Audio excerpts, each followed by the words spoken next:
is trying to be so many different things, and I just don't think that she herself is fully aware of who she is. So you can't be I can be authentic, exactly who I am, piss people off, don't piss them off. I know where I stand and I make mistakes. I'll come back to the line.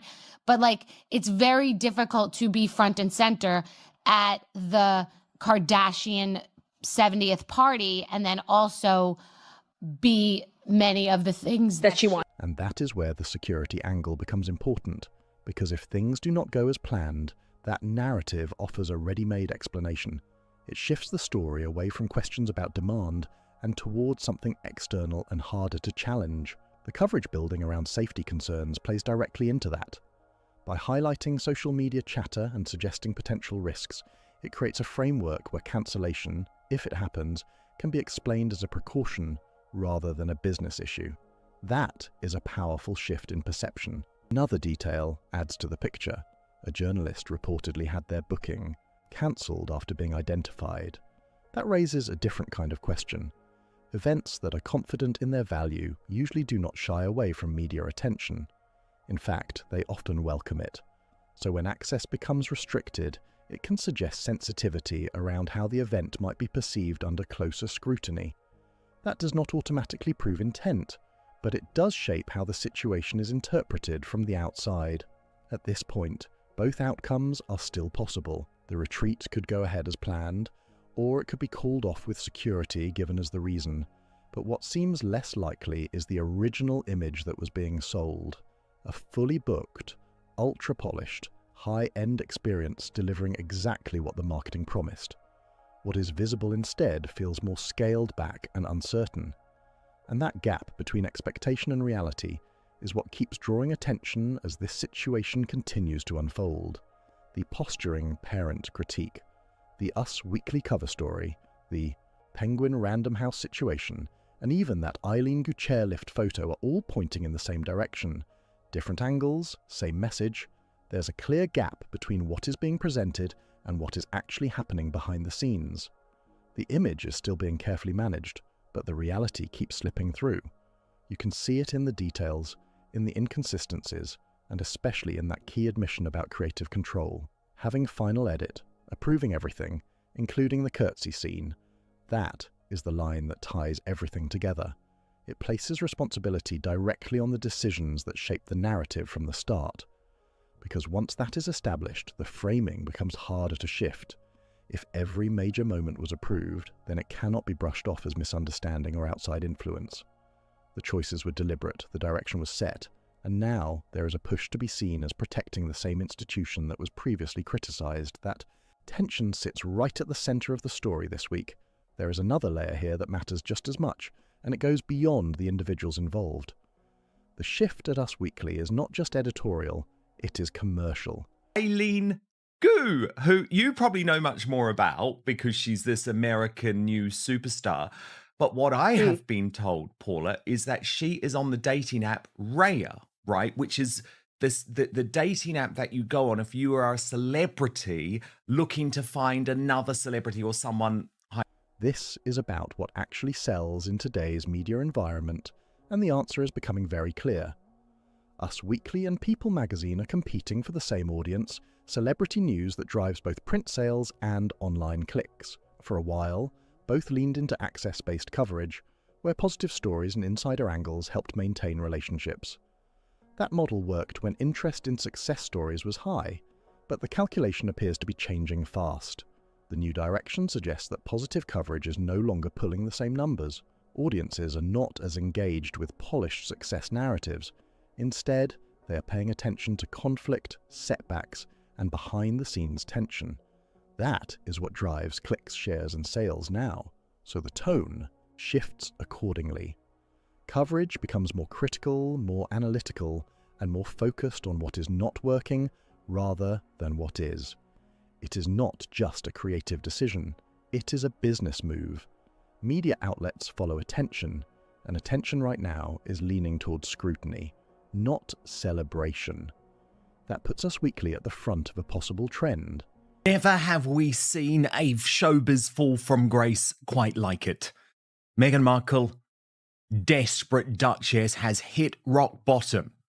announcing her return to acting. Hollywood source telling Page Six that when it comes to Meghan Markle and Prince Harry, there is not only no appetite left for them in LA, but they've also worn through any goodwill they once had. Felony is homicide, and the murder victim is Harry's. Other outlets may start adjusting in the same way as the numbers continue to point in that direction. It does not mean supportive coverage disappears entirely, but it becomes less dominant. People magazine still holds its position for now, largely because of its established relationship and access. That connection gives it a steady stream of exclusive style content that keeps a certain audience engaged. But even that audience is not immune to broader shifts, because the overall magazine market is changing, and the segment of readers fully invested in one version of this story is not as large as it once was. As that audience narrows, the pressure to adapt grows stronger. And in media, when the numbers change, the narrative usually follows right behind it. The bait and switch Froelich points out in the Us Weekly piece is not random, it is actually a calculated media move. Pull readers in with a sharp, critical headline, then soften things inside the article just enough to keep the relationship intact. It is a balancing act, giving critics something to talk about, while still feeding the Sussex side of the story. That kind of middle ground approach says a lot about where things stand right now. It is not fully hard-hitting journalism, but it is also not the overly friendly coverage from before. It sits right in between, reflecting a media landscape that is shifting in real time. Cameo is a vanity project, since her reputation has taken a nosedive. People are sick of them, the actors gotten stale, they're just hopeless in professional settings. The tone is changing, but not all at once, more like a slow pivot happening across different outlets. And that shift has real consequences. The more publications start leaning toward honest or critical coverage, the harder it becomes to tightly manage the narrative. It does not collapse overnight, but it weakens step by step, outlet by outlet, as one realizes that straightforward reporting is pulling more attention than carefully managed praise. This mirrors what has already been happening on the business side. Partnerships that once gave strong support are starting to fade as their value drops. Each relationship reaches a point where it no longer delivers what it used to, and when that happens, it gets replaced, or quietly phased out. You can see all the pieces lining up. The parenting content strategy, the Sydney conference setting, the Us Weekly cover, the publishing situation, all of it points to the same bigger picture. An operation that has been slowly shrinking in influence, trying new approaches but not fully landing on one that connects the way it needs to. And then you have that chairlift photo again. It stands out because it feels real, simple, and unforced. Is an absolute user of the media. She uses every conceivable way to try and play the victim and score. Compared to everything else, it looks like a moment without strategy behind it. On the flip side, the more staged environments like conference rooms and planned content drops show where things are more controlled and calculated. The media signal is getting louder though. Us Weekly is one step, but it likely will not be the last. Keep an eye on People magazine, because that is the strongest remaining link. If that outlet ever shifts toward a more critical tone or runs a cover focused on setbacks, that is when the change becomes impossible to ignore. It has not fully happened yet, but the direction is clear. And once a direction like this sets in, it tends to keep moving the same way over time. The tone adjusts, the coverage evolves, and the narrative slowly slips out of anyone's full control. And that brings everything full circle. The headline grabs attention, the article softens the blow, but one detail keeps echoing louder than the rest. They had final edit. They approved it all. And that is the line people will keep coming back to again and again. If you made it this far, drop a like, subscribe for more breakdowns, share this with someone who is following the story, and let me know your thoughts in the comments. If you're so concerned about the anonymity of your children, don't photograph them and don't put them online. And if you want to photograph them, put them in an album, keep them on your phone, keep them on your computer, but don't put them online. It's no good putting them online and then expecting anonymity, because it just ain't going to happen. Dickie Arbiter is not known for sugarcoating his opinions. After nearly 5 decades serving as press secretary to Queen Elizabeth II and King Charles III, he has earned a reputation for speaking plainly. And his view of Meghan Markle sharing photos of her children on Instagram, while also presenting herself as a leading voice on children's online safety, is far from positive.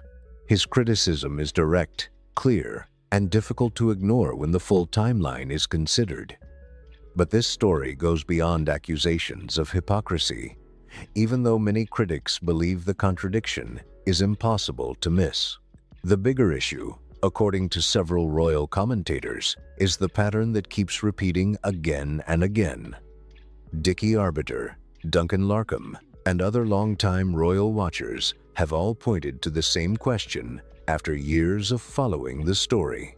This is another example, frankly, of her rank hypocrisy, going to Switzerland to talk about child safety online and then a few days later issuing pictures of her own children. It doesn't matter whether you can see their faces or not. The fact is, she's using those to build her brand whilst telling the rest of us that we shouldn't use our children, or you should be cautious if we did. No, I don't buy the explanation from her people, because I just think it's rank hypocrisy. Why do photos of Archie and Lilibet continue appearing on Meghan's Instagram page? Many believe there is a specific and deliberate reason behind it. Questions grew even louder after Lilibet's 5th birthday was publicly celebrated online shortly after Meghan returned from Geneva, where she had been discussing the risks children face online. Critics argue the timing raised eyebrows and sparked fresh debate about the message being sent. According to those critics, this is not simply about a mother sharing family moments. They also reject the detailed explanation later offered through a spokesperson, arguing that the reasoning quickly fell apart once people started examining it more closely. The argument made by critics is that the real issue is not just money. They believe something even bigger is at play, something tied to the very foundation of the Sussex brand and how it stays relevant in the public spotlight. According to those observers, understanding that claim requires looking closely at what happened in Geneva and what followed immediately afterward.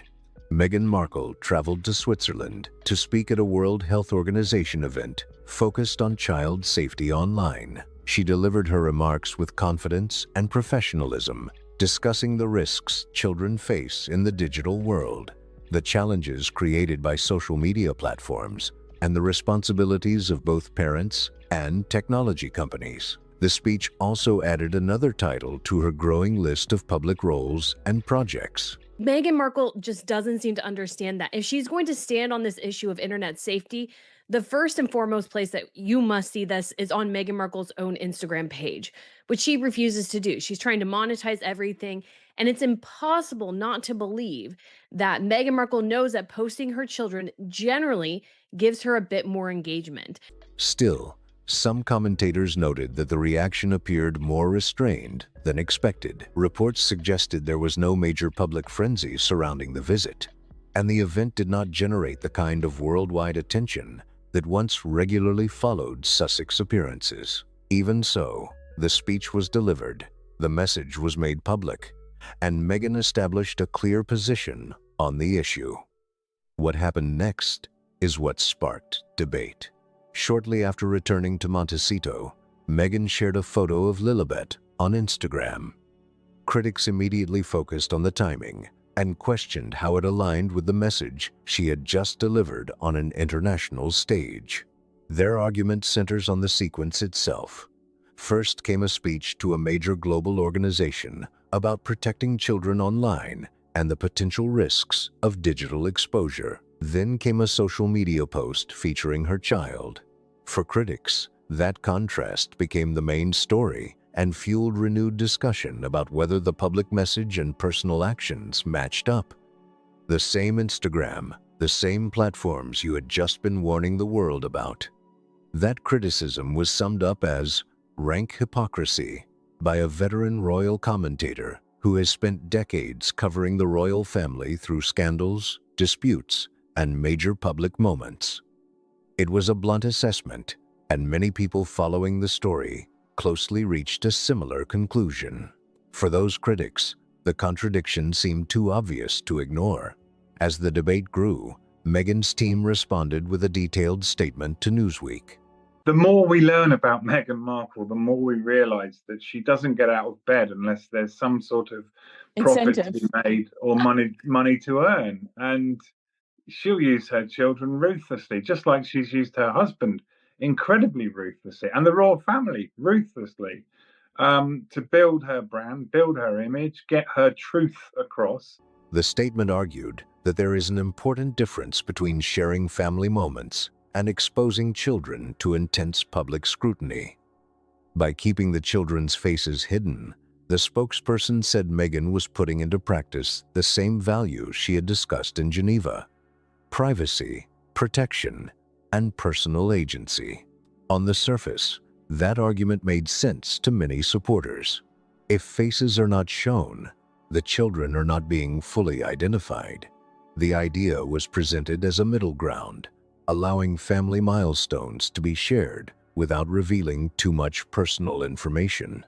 Critics, however, challenged that explanation. They pointed to discussions from some child safety specialists and online security experts who have warned that even limited images of children can still attract unwanted attention.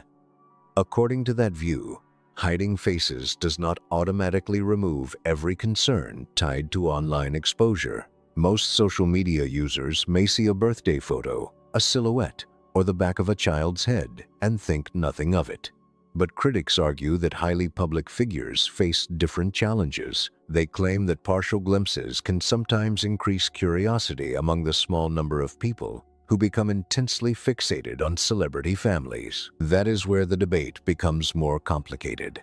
Meghan and Harry own their kids' names. They own the domain names, they own the emails, they own everything else. When turning Archwell Foundation into Archwell Philanthropies, they said it was for a family thing so that their children could be involved. Critics say the mystery surrounding rare photos of the children can generate even more speculation and attention. From their perspective, if the goal is maximum privacy, regularly posting carefully limited images may still encourage the very public fascination that advocates of stronger child privacy often warn about. The bigger issue for critics is not necessarily the logic of the spokesperson's statement, but the fact that the statement was needed at all. Their argument is simple. If a position is completely clear and consistent, it usually does not require an immediate detailed defense after public questions begin to surface. That is why some commentators focused less on the explanation itself and more on how quickly it was issued. To them, the rapid response suggested there was already an awareness that people would see a conflict between the Geneva speech and the Instagram post. Whether that interpretation is fair remains part of the ongoing debate. A key argument made by critics is that these decisions are unlikely to be accidental. They believe there is a clear understanding that posts involving the children attract significantly more attention than many other types of content. In today's social media world, attention drives engagement, and engagement remains one of the most valuable forms of online currency. She's using their name and likeness and royal titles to sell a candle, and they're not even old enough to consent to being used in that way. This brings the discussion to the wider Sussex brand. Over the past few years, the couple has launched several major projects. The Netflix series generated huge headlines. The memoir became a major talking point and bestseller. The podcast gained attention before eventually ending. Other ventures have received mixed reactions from both supporters and critics. Commentators who question the strategy often point to those ups and downs. They argue that maintaining public visibility has become increasingly important as newer projects compete for attention in a crowded media landscape. Every major public figure faces the challenge of staying relevant, and the Sussexes are no exception. From that perspective, critics ask a direct question: what type of content consistently generates the strongest public interest? Their answer is that stories involving the family, particularly rare glimpses of Archie and Lilibet, often spark the most discussion, the most media coverage, and the most online engagement. That belief sits at the center of the current debate and continues to drive strong opinions on both sides. Dickie Arbiter's assessment comes without much hesitation or softening. He uses the word ruthlessly, a term that immediately grabs attention because of how strong and deliberate it sounds. In his view, the pattern he sees is not random or accidental. He argues it reflects a calculated approach rather than a series of isolated decisions. According to Arbiter, this pattern extends across multiple stages of Meghan's public life. As her clout dwindled, as people lost interest in what she and Harry had going on, she was going to move to the next generation. That was the final card she had to play, Archie and Lilibet. He points to relationships and professional connections that, in his opinion, often ended amid controversy or disagreement. His critics and supporters, of course, see those situations very differently, but Arbiter believes they reveal a consistent strategy. What makes the debate more intense is that some commentators point to business-related decisions involving the Sussex brand. Reports have noted that steps were taken early to secure trademarks and protect various names and intellectual property connected to the family.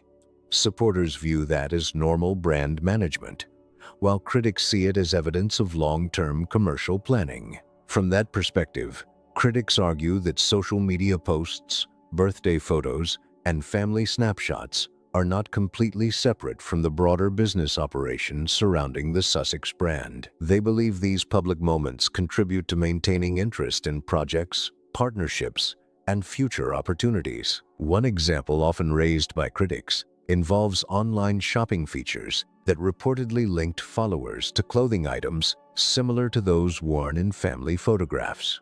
Reports indicated that commissions could be earned through some purchases. Critics argued this blurred the line between personal family content and commercial promotion, while supporters maintained such practices are common across influencer culture.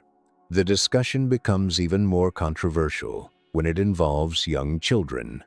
Critics argue that children cannot meaningfully choose whether they become part of public branding efforts, which raises ethical questions about privacy and consent. Supporters counter that parents regularly make decisions about their children's public exposure, and that limited family photos do not automatically amount to exploitation. Another point frequently raised is the use of royal titles connected to Archie and Lilibet. Critics argue that these titles carry public interest because of their connection to the royal family. Despite Harry and Meghan's well-known criticisms of the institution, when Meghan was growing up, she dreamed of Hollywood stardom and being a big person on a big stage. When Harry was growing up, he dreamed of being anonymous and not recognized everywhere he goes. The reality is, and it's painful to watch it from someone that's dealt with Harry since he was a teenager. Meghan is living her dream. Harry is living his nightmare. For those critics, that tension remains one of the most debated aspects of the Sussex story and continues to spark strong reactions online.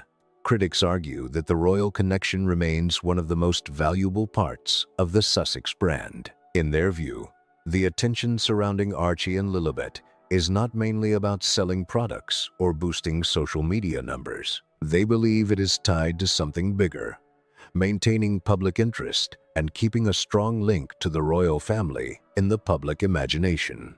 This is where commentators like Dickie Arbiter focus their analysis. They argue that over the years, several major Sussex projects have generated huge headlines, from the Oprah interview to the memoir, Netflix series, podcasts, and advocacy work. Each created significant attention at the time, but critics say none produced a lasting level of influence completely independent of the royal connection. According to that argument, Archie and Lilibet represent the most visible reminder of that connection. They are grandchildren of King Charles III, and their place within the royal family naturally attracts public curiosity. For critics, that reality ensures that any photo, update, or mention involving the children immediately generates interest that extends far beyond a typical celebrity family post. Critics also argue that Meghan controls a highly valuable form of public attention through decisions about what is shared and what remains private. Because appearances of the children are relatively rare, each new image tends to attract intense media coverage and online discussion. In their view, that scarcity increases public fascination rather than reducing it. Some commentators go even further, suggesting that stopping those posts altogether could reduce one of the strongest remaining links between the Sussex brand and ongoing royal interest. Whether that assessment is accurate remains heavily debated, but it is a claim that continues to surface among royal observers. Another part of the discussion focuses on Prince Harry. Commentators have often pointed to his past statements about protecting his family's privacy and limiting media exposure.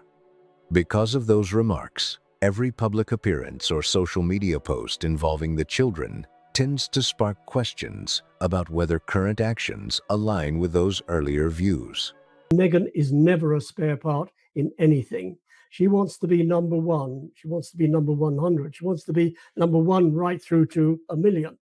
She wants to be the only one.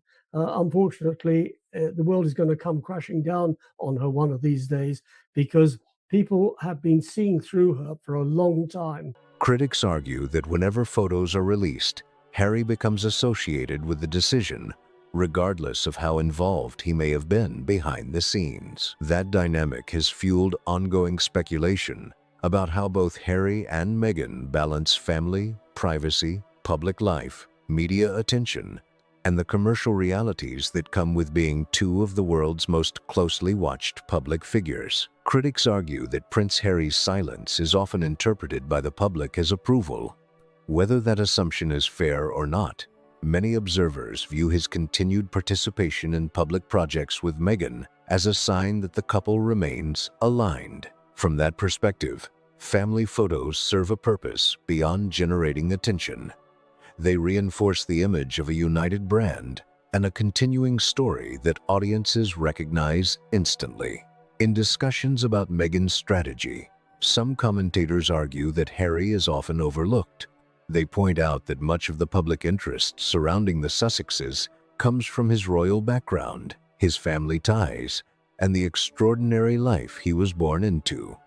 Those factors remain central to why the couple attracts such intense media attention today. Critics frequently highlight what they see as a major contradiction. For years, Harry spoke publicly about wanting greater privacy and distancing himself from the pressures of constant media exposure. Because of those statements, any public sharing of family life tends to be examined through that lens and compared with the goals he once described. One commentator described the situation by saying, "Harry is living his nightmare."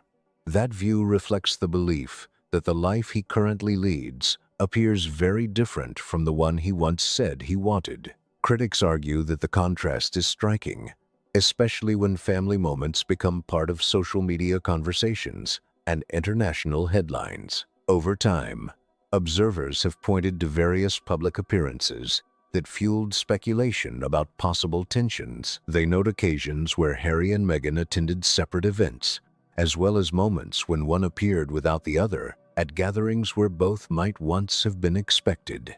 While there can be many practical reasons for such decisions, those appearances often trigger renewed discussion. For critics, these moments are viewed as small clues that suggest a more complicated reality behind the carefully managed public image. Whether those interpretations are accurate is impossible to know from the outside, but they continue to fuel debate about the Sussexes, their partnership, and the long-term direction of their public and professional lives. She wants to be the only one. For some critics, that statement captures what they see as one of the biggest ironies in Harry's story. They argue that Harry spent much of his life being compared to someone else and living in the shadow of a larger royal role. Because of that history, some commentators believe it is striking that he is now often viewed as a supporting figure within the Sussex brand, rather than its central driver. These critics point out that Harry's royal status, family connections, and public profile remain key reasons for the intense interest surrounding the couple. They argue that those factors give the Sussex brand much of its unique appeal, even as Meghan often takes center stage in media coverage and public projects. Never complain, never explain is the answer to that. If you complain about everything that is written about you, everything that is said about you, everything that is published about you, you fall into a trap where if what is published, said, or written, whatever, is wrong, the question comes back, well, okay, if that's wrong, what is right? And it puts self-perpetuating and it never ends. Dickie Arbiter has long argued that the contrast between the Sussex approach and the royal family's approach is impossible to miss. While Meghan and Harry frequently face public debate, Buckingham Palace has largely avoided responding directly to controversies involving the couple. That reflects the long-standing royal philosophy, often summarized as never complain, never explain. The palace does not typically issue statements about social media disputes, family photographs, or commercial controversies. King Charles, Prince William, and Princess Catherine rarely comment on these issues publicly. Supporters of the monarchy argue that this restraint helps preserve the institution's image and avoids turning every disagreement into a public battle. However, royal observers often stress that silence does not necessarily mean events are being ignored. They argue that the royal family closely follows developments involving its members, even when it chooses not to respond.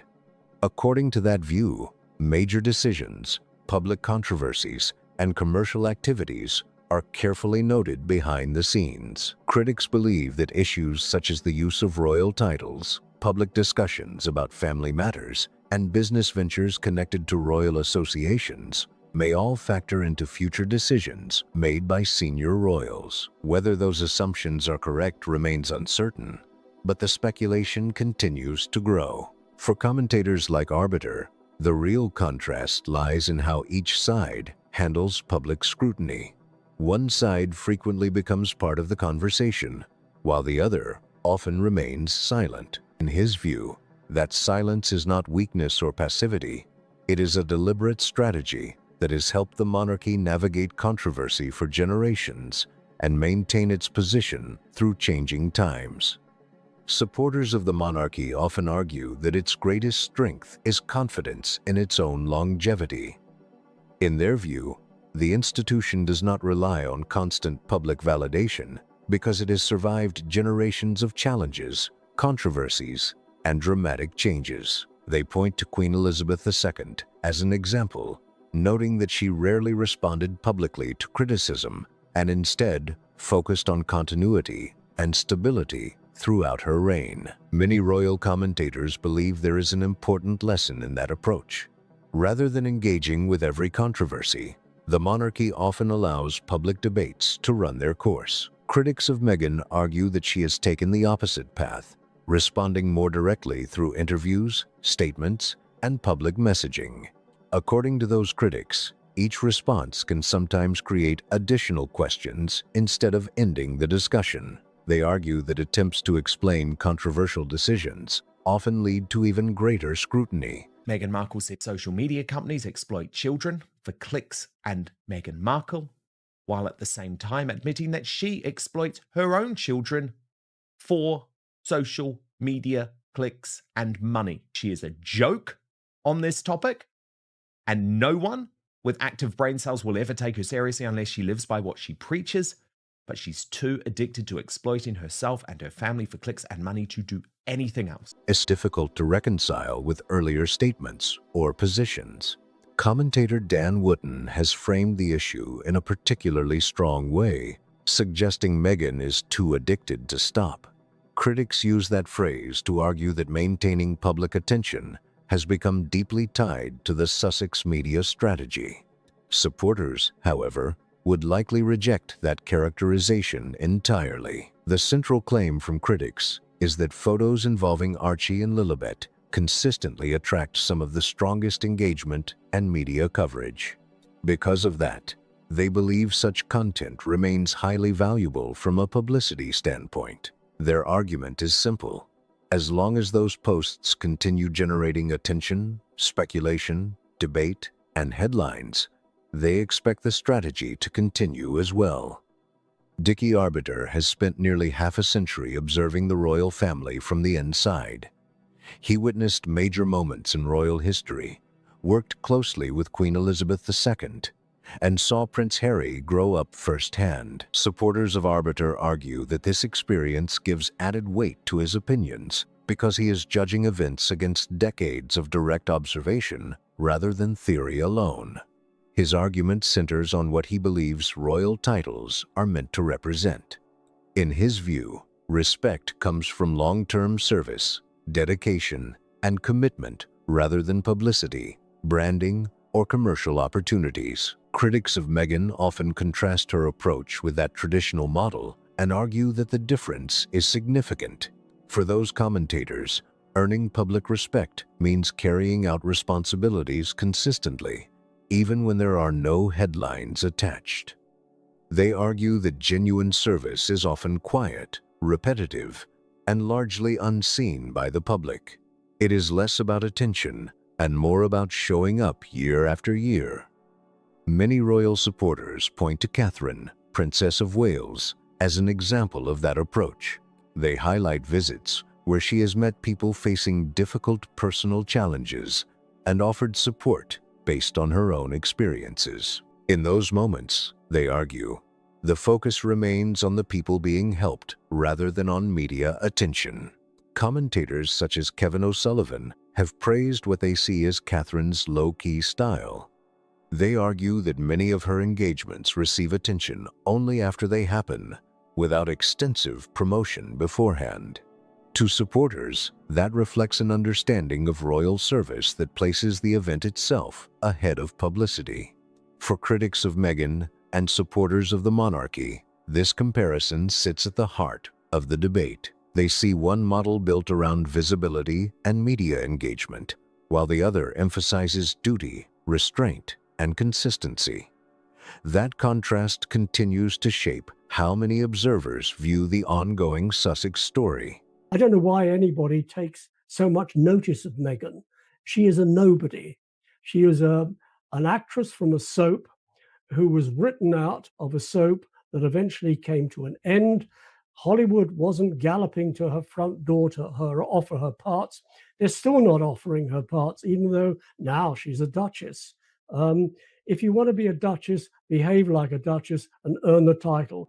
According to Dickie Arbiter and other royal commentators, the key difference comes down to authenticity. They argue that successful royal service is built on naturalness, consistency, and a focus on duty rather than constant public validation. In their view, that stands in sharp contrast to a media-driven approach that depends on regular headlines, fresh content, and continued public attention to stay relevant.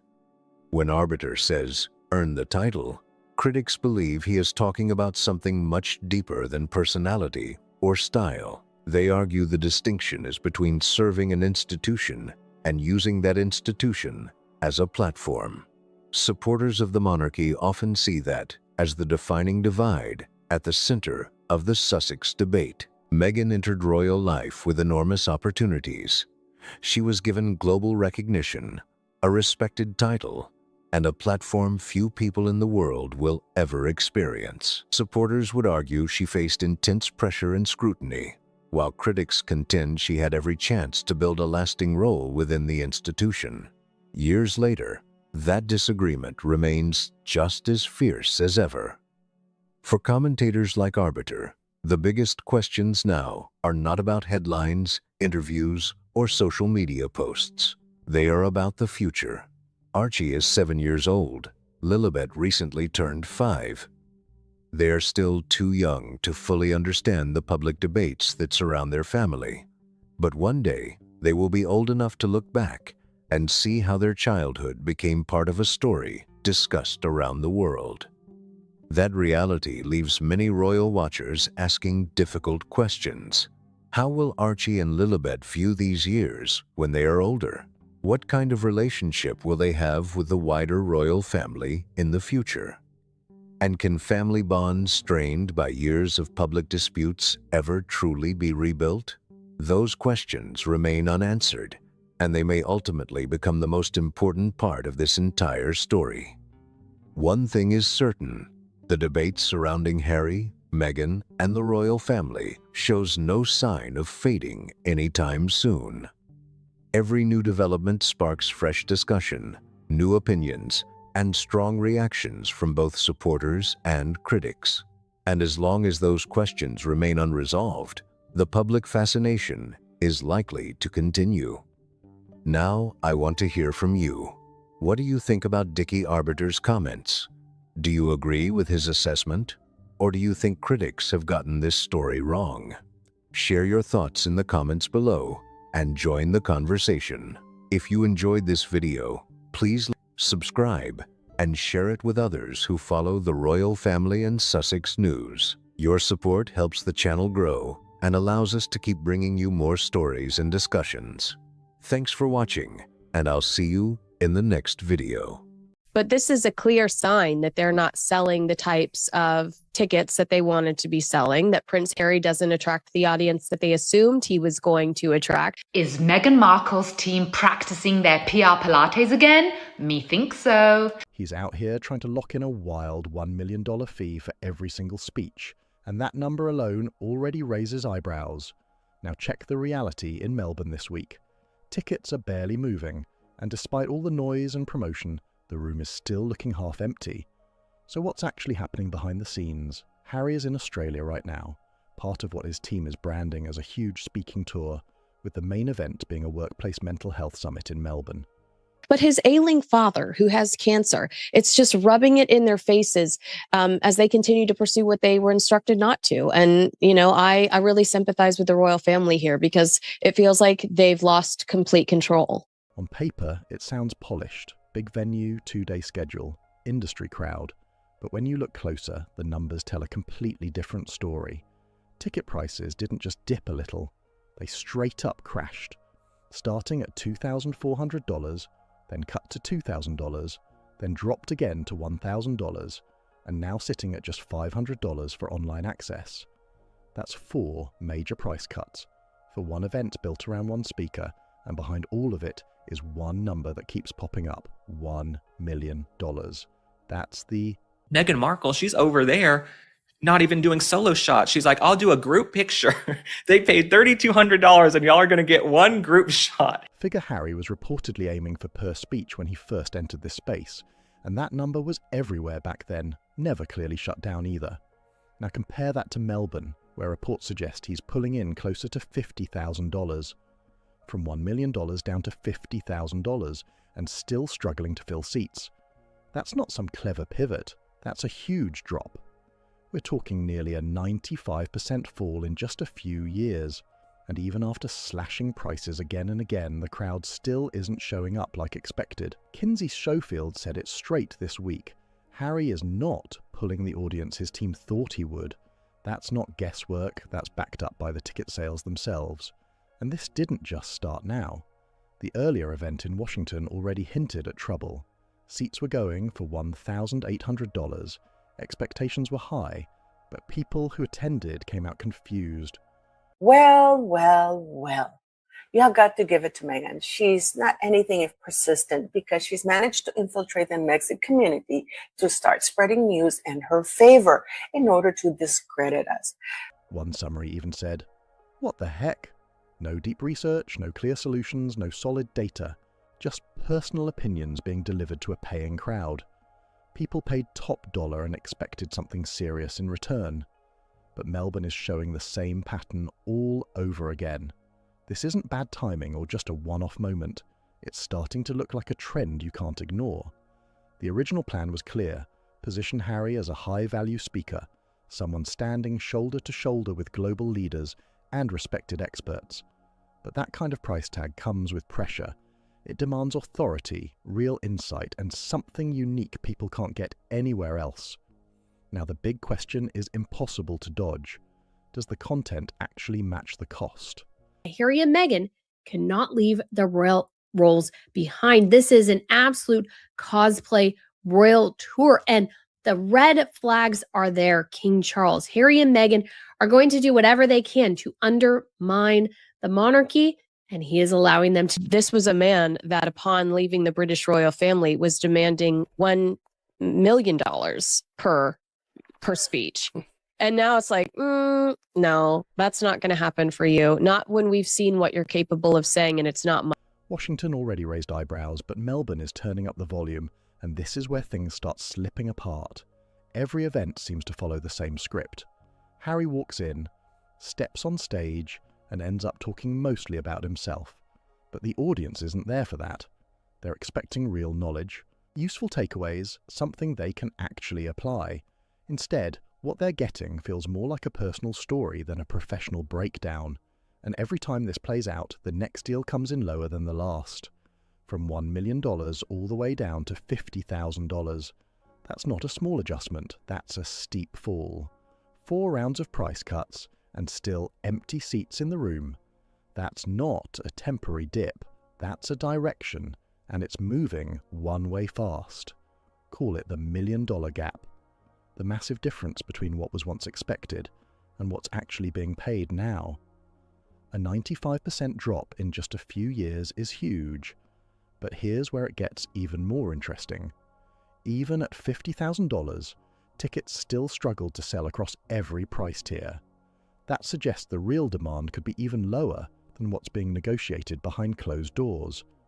Meghan Markle hasn't been able to sell 300 tickets. Prince Harry is now being seen as a poster boy to give mental health expertise. He is not a mental health expert, someone that speaks brazenly about drug taking in their memoir is not an expert in mental health whatsoever. And then there's the part that really makes people pause. The same person speaking about workplace mental health is also linked to reports claiming around 25 employees have left his organisation since 2020. That's not a small number. It raises real questions. Staff departures, falling speaking fees, and venues that still aren't filling up. All while the topic on stage is workplace well-being. That contrast is hard to ignore, and people are starting to ask real questions. Who is this message actually for? Now look back at what many are calling the DC precedent. Tickets were sitting at $1,800 per seat. Expectations were sky high, but the reactions told a different story. From a man who can't keep an employee to save his life, talking about workplace mental health. So originally it was a 2-day summit that was priced like, I want to say close to $2,400. There was another tier that was $2,000, but now they've added an additional tier out of desperation for $1,000 to physically be there. But if you'd like to stream it online, you can do that for about $500. But this is a clear sign that they're not selling the types of tickets that they wanted to be selling. People walked in expecting depth and walked out confused. As one summary put it, what the heck? No detailed research, no structured solutions, just personal viewpoints shared with a room full of paying attendees. And here's the key detail. None of this came out of nowhere. Every appearance has followed the same pattern. No deep studies, no strong data-driven breakdowns, just a heavy focus on personal experience. Again and again. So now the question gets louder. If people are paying for expertise but getting something else, what are organizers really selling when they book these events? But there's another layer that makes this even more interesting. While one side is speaking to rooms that aren't fully packed, reports say Meghan is preparing to open a private members club location in Australia, linked to Soho House, an invite-only, application-based network. The contrast jumps out immediately. They stepped away from one of the most recognized and structured institutions in the world, only to now be tied to another type of exclusive circle. Different setting, same idea of exclusivity, just in a new form. But to spend thousands of dollars to go hear Meghan Markle talk about business advice or how to live your best life, she can't even run her own businesses, okay? The jams, jellies, and dog biscuits and all the as ever stuff, it's horrible. It's barely selling. We haven't seen new products in months. The Netflix deal, down the tubes. So I don't understand who's paying to get business advice from Meghan Markle. From global stages to private clubs, the shift is clear, and people are watching closely. And this is where things take a sharper turn. It's no longer just about ticket prices or half-filled venues. It's about perception. The image that was once being built doesn't fully line up with what people are seeing now. There was a time when the pitch was simple, a high-value speaker, positioned alongside global leaders, delivering insight you couldn't get anywhere else. That was the expectation. But now the reaction is shifting, and it's getting louder every single time. Event after event, the same feedback keeps popping up. People walk in expecting depth, structure, and real guidance, then walk out wondering what they just listened to. Harry's being paid 50 grand for this, $50,000 for this speech.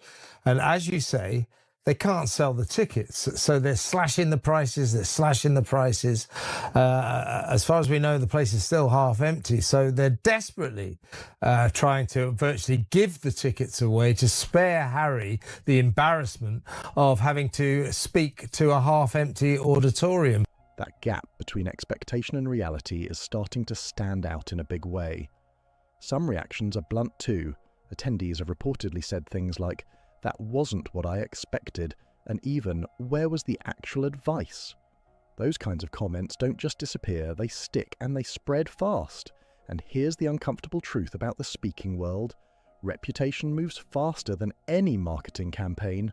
One week event can be brushed off, sure. But when it turns into a pattern, it gets harder and harder to ignore. Organisers start paying attention. Audiences start hesitating. Ticket buyers stop rushing and begin waiting it out. That urgency that once drove high prices, it slowly fades away, piece by piece. Prince Harry doesn't attract the audience that they assumed he was going to attract. Everywhere they go, they spread additional misery. And because the brand itself, the brand identity of Harry and Meghan is so incredibly bad that toxicity just gets spread everywhere they touch. Then comes the bigger issue, credibility. When someone is presented as an authority, the expectation is simple. Bring real value, something practical, something people can actually use. Without that, the whole setup starts to crack. And right now, that crack is getting wider. Bookings might still be happening. Events might still get scheduled. The reaction from the audience was like, what the heck? I think it was $1,800 for those tickets to sit and listen to a privileged man complain about his upbringing in a castle. He's trying to flog tickets to something so boring it hurts and nobody wants to go. Meanwhile, she's selling selfies at a hotel in Sydney for about $3,000 a pop. It's embarrassing how far these two have fallen, isn't it? But the energy feels different now. There's less buzz, more skepticism, less demand, more hesitation. This isn't just about one speech or one city anymore. It's about momentum. Is it building forward or quietly slipping away? And if this pattern keeps going, the next phase might not just be about lower fees or smaller crowds. It could turn into something bigger, whether the stage itself starts to fade out, and that question is getting harder to ignore. So now the question hits harder than ever.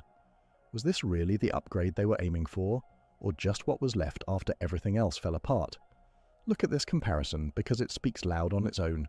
Catherine, Princess of Wales, built her early years project on actual research. Data was collected, studies were published, and the findings were shared openly for people to see and use. When she speaks, there's structure, there's purpose, and there's something real the audience can take away.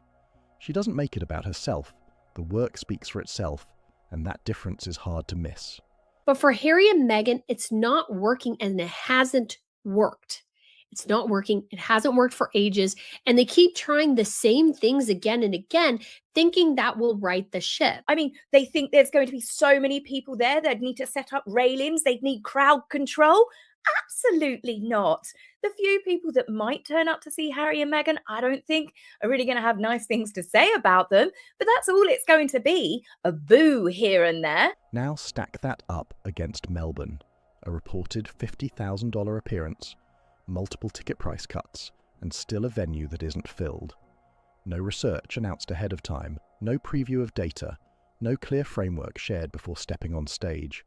That gap shows up immediately.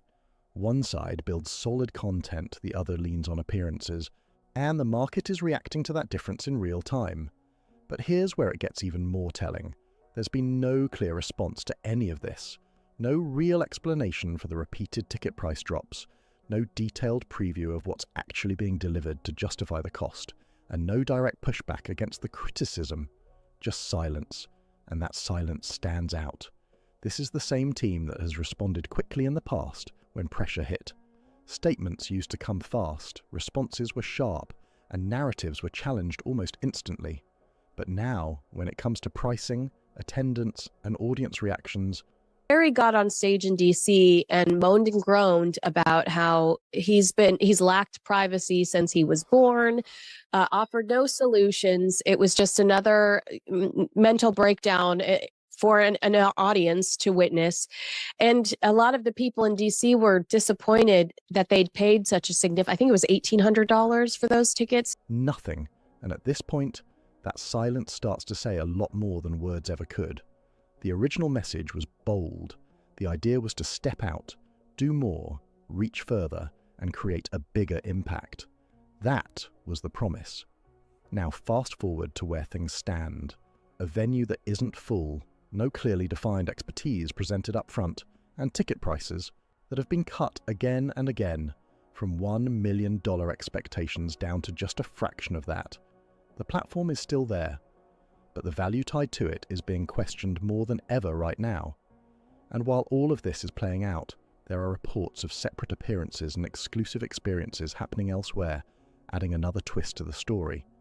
Because all you bring is bad luck, all you bring is nastiness, all you bring is toxicity wherever you go. So my advice to all the women, take the money and invest it. Okay, take the money and enjoy being at home. Don't pay thousands of dollars to go sit under this cheap fluorescent lighting and listen to Meghan Markle talk like she's a female founder. The only thing she found was a rich, famous husband. Same name, same level of visibility, but the public reaction feels completely different. What started as massive expectations is now turning into uncertain outcomes, and people are paying close attention. The shift is obvious, and this trip isn't even over yet. Whatever happens when the next audience walks in, no matter how big or small, it won't stay quiet for long. And just when it to vow like things couldn't get more intense, they do. Because now the focus moves to what actually happens inside the room. Not the headlines, not the pricing, not the outside noise, but the real moment when the speaker steps up and delivers. That's where everything gets decided. All the promotion, all the branding, all the build-up. It comes down to one simple question. What does the audience actually experience? And this is where the pressure really hits. People aren't showing up casually anymore. They're walking in with questions, doubts, and expectations shaped by everything they've already heard. Bob Shooter had told me that Meghan was going to be quietly, she's going to wait to the last minute to announce it, but quietly will be also opening a Soho house over there. And the Daily Mail over the last few days has reported the same thing. Some are curious, some are skeptical, and some are just waiting to see if this is finally the moment things turn around, because this really is a turning point. If the content hits, if the message connects, if something real and useful is delivered, then the whole narrative can flip fast. One strong performance can shift perception, rebuild interest, and bring momentum right back. But if the same pattern shows up again, that's a different story. If people walk out feeling like they didn't get what they paid for, that reaction won't stay inside those walls. It spreads fast. And in today's world, that kind of feedback moves instantly. One comment turns into 10, 10 turns before you know it. The entire story is shaped by those reactions. That's the real risk right now. This isn't about potential anymore. It's about proof.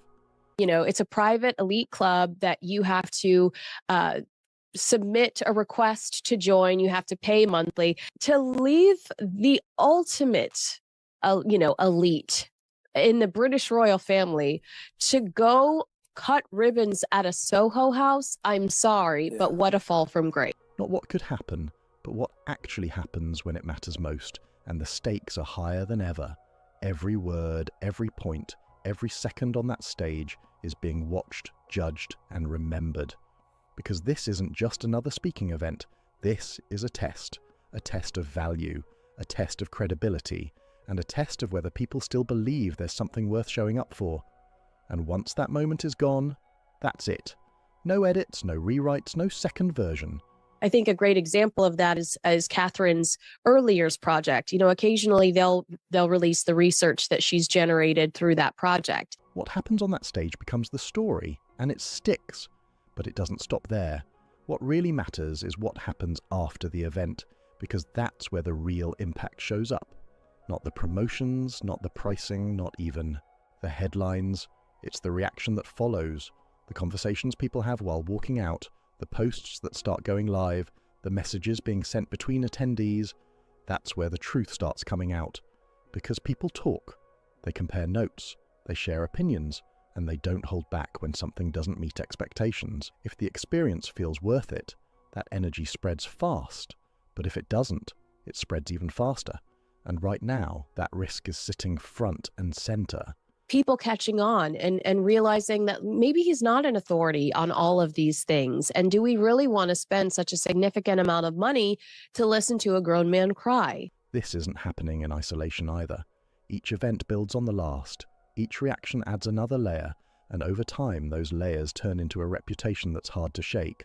Prince Harry and Meghan Markle's return down under could not be going more disastrously for them. It is an epic train wreck so far, and they haven't even left the North American continent. That's how momentum really works. It either builds up strong or it breaks apart fast. And here's the key detail in this space. Value isn't decided by titles or past recognition. It's decided by the audience in real time. They're the ones who decide if something is actually worth it, if it delivers, and if it's worth recommending to others. No audience, no momentum, no strong reaction, no demand. It's that simple, and it's that direct. So now all eyes are locked on what happens next. To leave the ultimate, elite in the British royal family to go cut ribbons at a Soho house, I'm sorry, but what a fall from grace. Will the reaction flip the narrative? Will people walk out saying it exceeded expectations? Or will the same doubts keep showing up again and again? Because at this stage, it's not about promises anymore. It's about outcomes. And outcomes decide that everything moves in. Right now, that direction is still being shaped live, with every event adding another piece to the bigger picture. And if the reaction doesn't shift soon, this won't just stay about one tour or one appearance. It could start redefining the entire path forward. She's never supported women. When the Queen was on her deathbed, what was she doing? She was doing Oprah interviews. She was doing Oprah interviews accusing her in-laws of racism and saying that they drove her to be miserable and drove her to be depressed. And this is called the Her Best Life Retreat. That's how fast things can turn when the audience makes the final call. Now, I want to hear from you. Drop your thoughts in the comments. What do you think is really going on here? If this breakdown made you see things differently, make sure you hit like, subscribe, and share this with someone who needs to see it. Stay tuned for more deep dives like this because it's only getting more intense from here. As ever, it remains amateur hour at Meghan Markle's brand as ever. In fact, it has gotten obviously worse since Netflix left. As Meghan Markle attempts to sort of try and get the brand to work, she's decided to add her own aesthetic. Everything seemed to crash down for Meghan this week, all at once. Problems were hitting from every direction, across completely different stories. And somehow, every single one started blending into the same bigger conversation. What looked at first like random bad headlines suddenly started feeling way more connected. And when you step back and look at everything together, it stops looking like a normal rough week and starts looking like deeper cracks that have been sitting under the surface for a long time.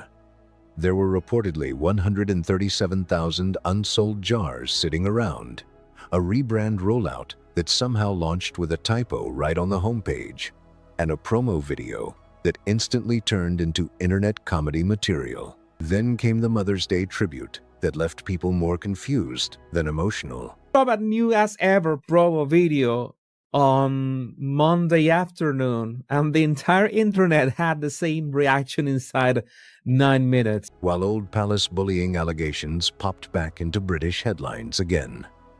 On top of that, Debate around the children's royal titles started heating up all over social media and news panels. Every story landed during the exact same stretch of time, and together they pushed one major question back into the spotlight. Is this whole image starting to slip under pressure? So today, we're breaking down every part of this carefully, not just to throw criticism around, but because each issue connects to a much bigger pattern. When several things fail at once, it usually points to something deeper happening behind the scenes. The real story is not just that mistakes happened. Has a right to know that at the same time that Meghan was making all of these outrageous and untrue accusations about the British royal family, her treatment of staff behind the scenes was It's why they keep happening in ways that all feed the same public doubts. The typo on the homepage, the borrowed kitchen setup, the reported 2.6-unit daily sales pace. None of these looked like isolated slip-ups anymore. They started feeling like warning signs pointing toward bigger problems with planning, branding, and public trust. And honestly, the rebrand itself already had people raising eyebrows before this chaotic week even started. Before the promo video got mocked, before the Mother's Day reactions, and before social media started piling on, the launch alone was already sending signals that something felt off. About a year ago, Meghan introduced As Ever as a very personal passion project. The branding leaned heavily into authenticity and emotional connection. Happier than ever. That is As Ever after its latest rebrand from Meghan Markle. In interviews and promotional material, she made it clear this was supposedly not just another celebrity lifestyle business trying to cash in on fame. The entire message centered around it being personal, grounded, and real. Her garden, her kitchen, her recipes, her hosting style. That was the image being sold to the public. The whole pitch was built around warmth and closeness, almost like inviting people directly into her everyday life. The idea was simple: beautiful food and lifestyle content that still felt relatable instead of overly polished or out of touch. But now, critics and online commentators are starting to question whether the image being presented actually lines up with what people are seeing unfold publicly. And that growing disconnect is becoming harder to ignore as more headlines keep stacking up. The whole idea behind the brand was supposed to feel relaxed and personal, like a stylish friend sharing homemade favorites with you over coffee on a quiet Sunday morning. That cozy image was a huge part of the marketing from the very beginning. And at first, it actually worked. Meghan's aura, I can tell you what the reading is. I mean, it's a dark cloud. She's a downer. She's greedy. She's a grab. The jam jars with the handwritten labels, the personal storytelling, and the polished lifestyle vibe grabbed massive media attention almost instantly. People were genuinely curious about it. A lot of buyers jumped in early just to see what the hype was about. For a short time, the launch looked like it had serious momentum behind it. Social media was talking, headlines were rolling out, and the branding looked polished enough to keep people interested. But then the sales numbers reportedly started leaking online, and that's when the conversation changed fast. Reports claimed around 137,000 boxes of fruit spread were still sitting unsold in storage. Even more damaging, the brand was allegedly averaging only around 26 sales a day across the operation. Online critics wasted no time pulling out calculators and breaking down the numbers publicly. So Meghan Markle is back in the news. She's all over the royal news today because apparently her brand, it's already over. It was over before it started. It was a quickie. You know, Meghan Markle, she's known for a quickie on the casting couch. Her brand was also a freaking quickie. So she gave an interview to a US business magazine. I believe it was Fast Company. And in the interview, Meghan Markle said she might never restock her jam, or she might wait till 2026. She wants to step back and assess As Ever, which is the name of her brand. She wants to step back, gather data. She wants to gather data and figure out exactly what As Ever could be. The math started spreading everywhere, and people quickly pointed out that at that pace, it could reportedly take years to clear inventory that already had expiration dates attached to it. And food products are not something you can just leave sitting around forever while trying to fix branding problems. The tea line reportedly struggled too. Products like the hot toddy kits sounded cute and trendy during interviews, but curiosity apparently didn't turn into strong sales. Then there were the baking mixes connected to the Netflix partnership, which quietly disappeared after reports claimed Netflix backed away from that side of the project earlier this year. That suddenly opened even more questions about leftover inventory and products that may have already been produced and stored away with nowhere to go. That's why the rebrand raised so many eyebrows. When a company changes direction this dramatically after barely a year, people usually don't see it as bold confidence or creative evolution. Most audiences read it as damage control, a reaction to something not working behind the scenes. Strong brands normally grow outward naturally when things are going well. They slowly add more products, strengthen their image, and build trust over time. They don't usually scrap the core identity and rename everything before the original version even fully settles with the public. So once the rebrand arrived, one giant question immediately started floating around online. What went wrong badly enough to make all of this necessary? And that question was already hanging in the air before the promo video even dropped, before the website officially launched, before people saw the campaign visuals, before social media reactions exploded. Then the promo video finally arrived, and instead of calming the conversation down, it pushed the doubts even louder. Now let's get into the promo video, because this is where the week really started spinning out fast. This was the moment the online mockery hit its peak, and where the difference between the brand's authentic image and what people actually saw became way harder to ignore. The video dropped on a Monday afternoon across Meghan's Instagram, the official As Ever account, and the company website, all at the same time. Attempting to steer As Ever into positive waters, and I would argue failing pretty miserably at it. Her latest series of pictures and videos and images are more pretentious than ever before.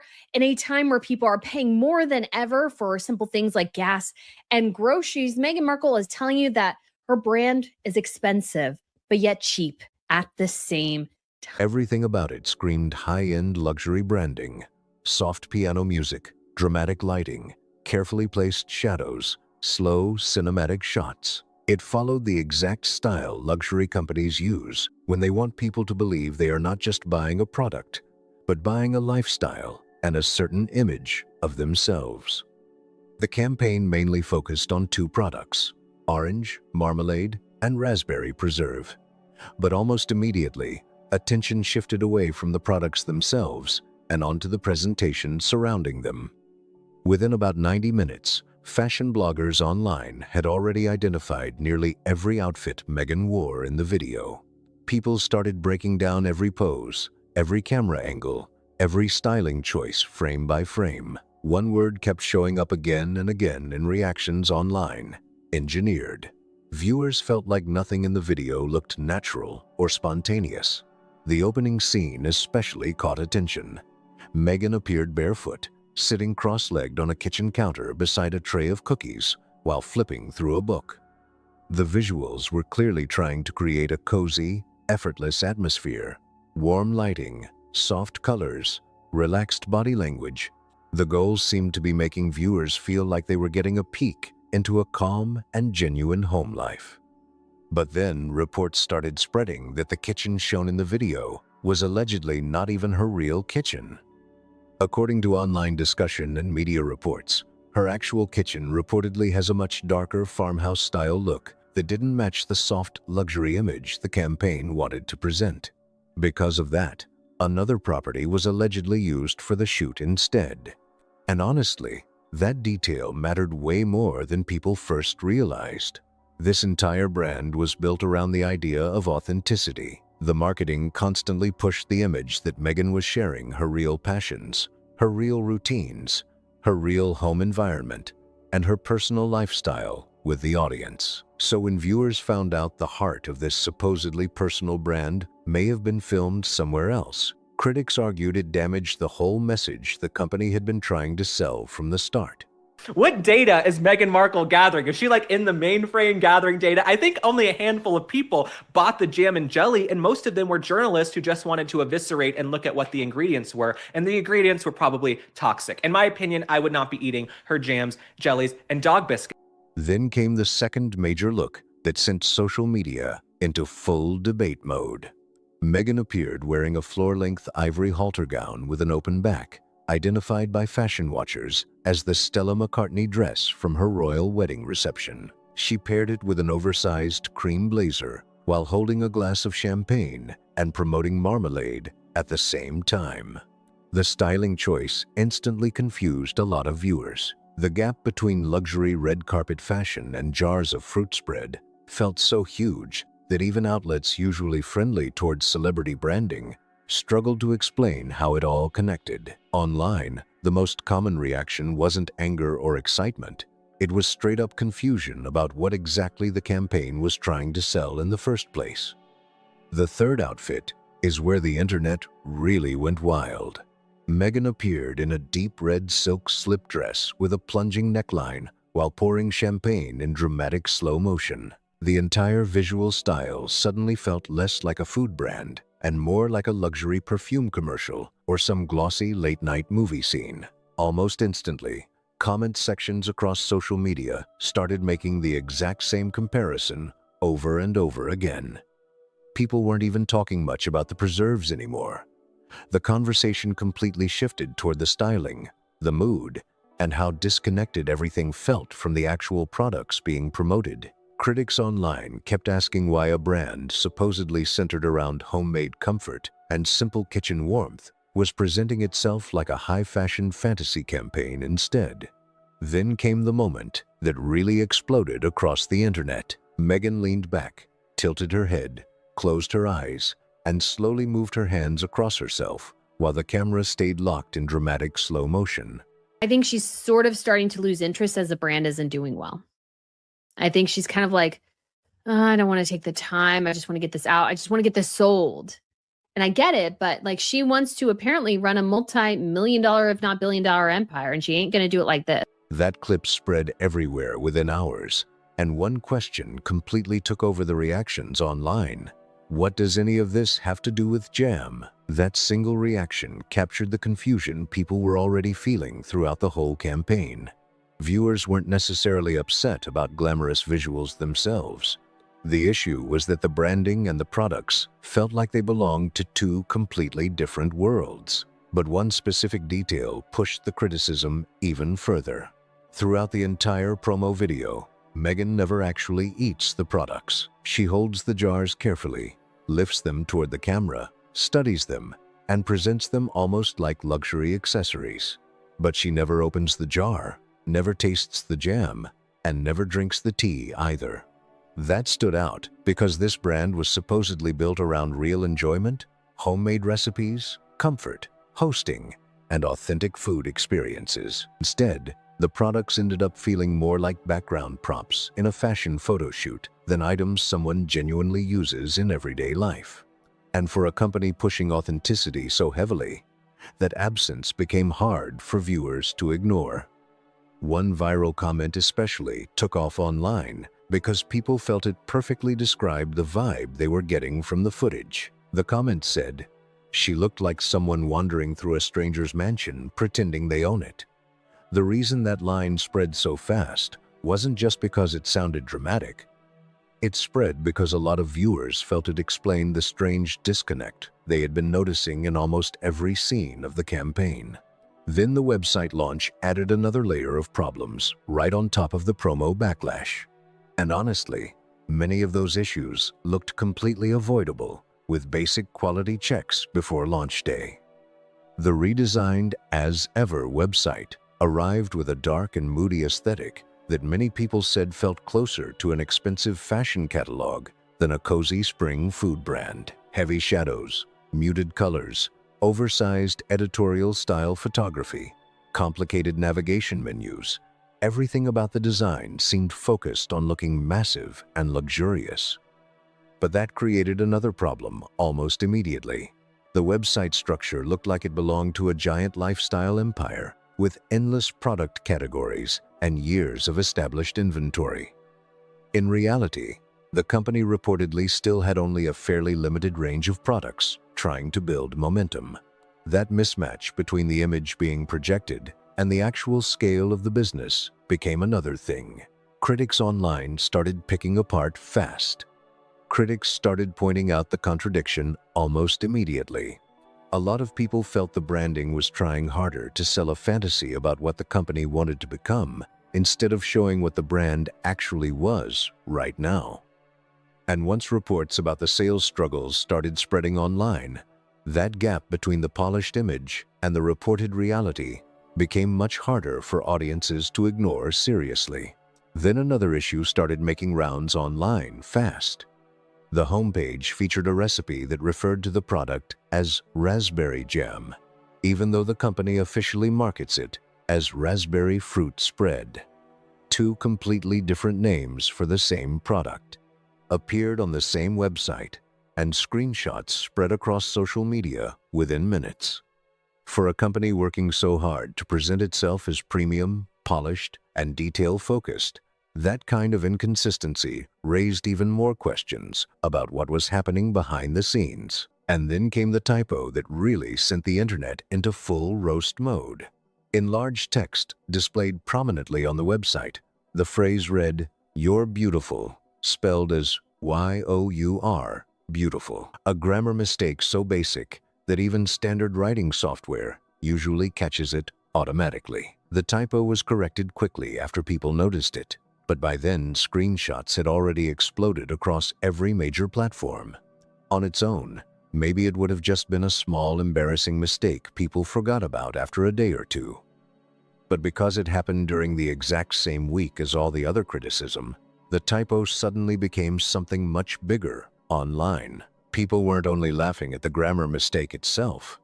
Critics used it as a symbol for what they believed were deeper issues with the operation behind the brand. Online discussions started focusing on rushed decision-making, weak quality control, and the apparent lack of strong oversight before major launches went public.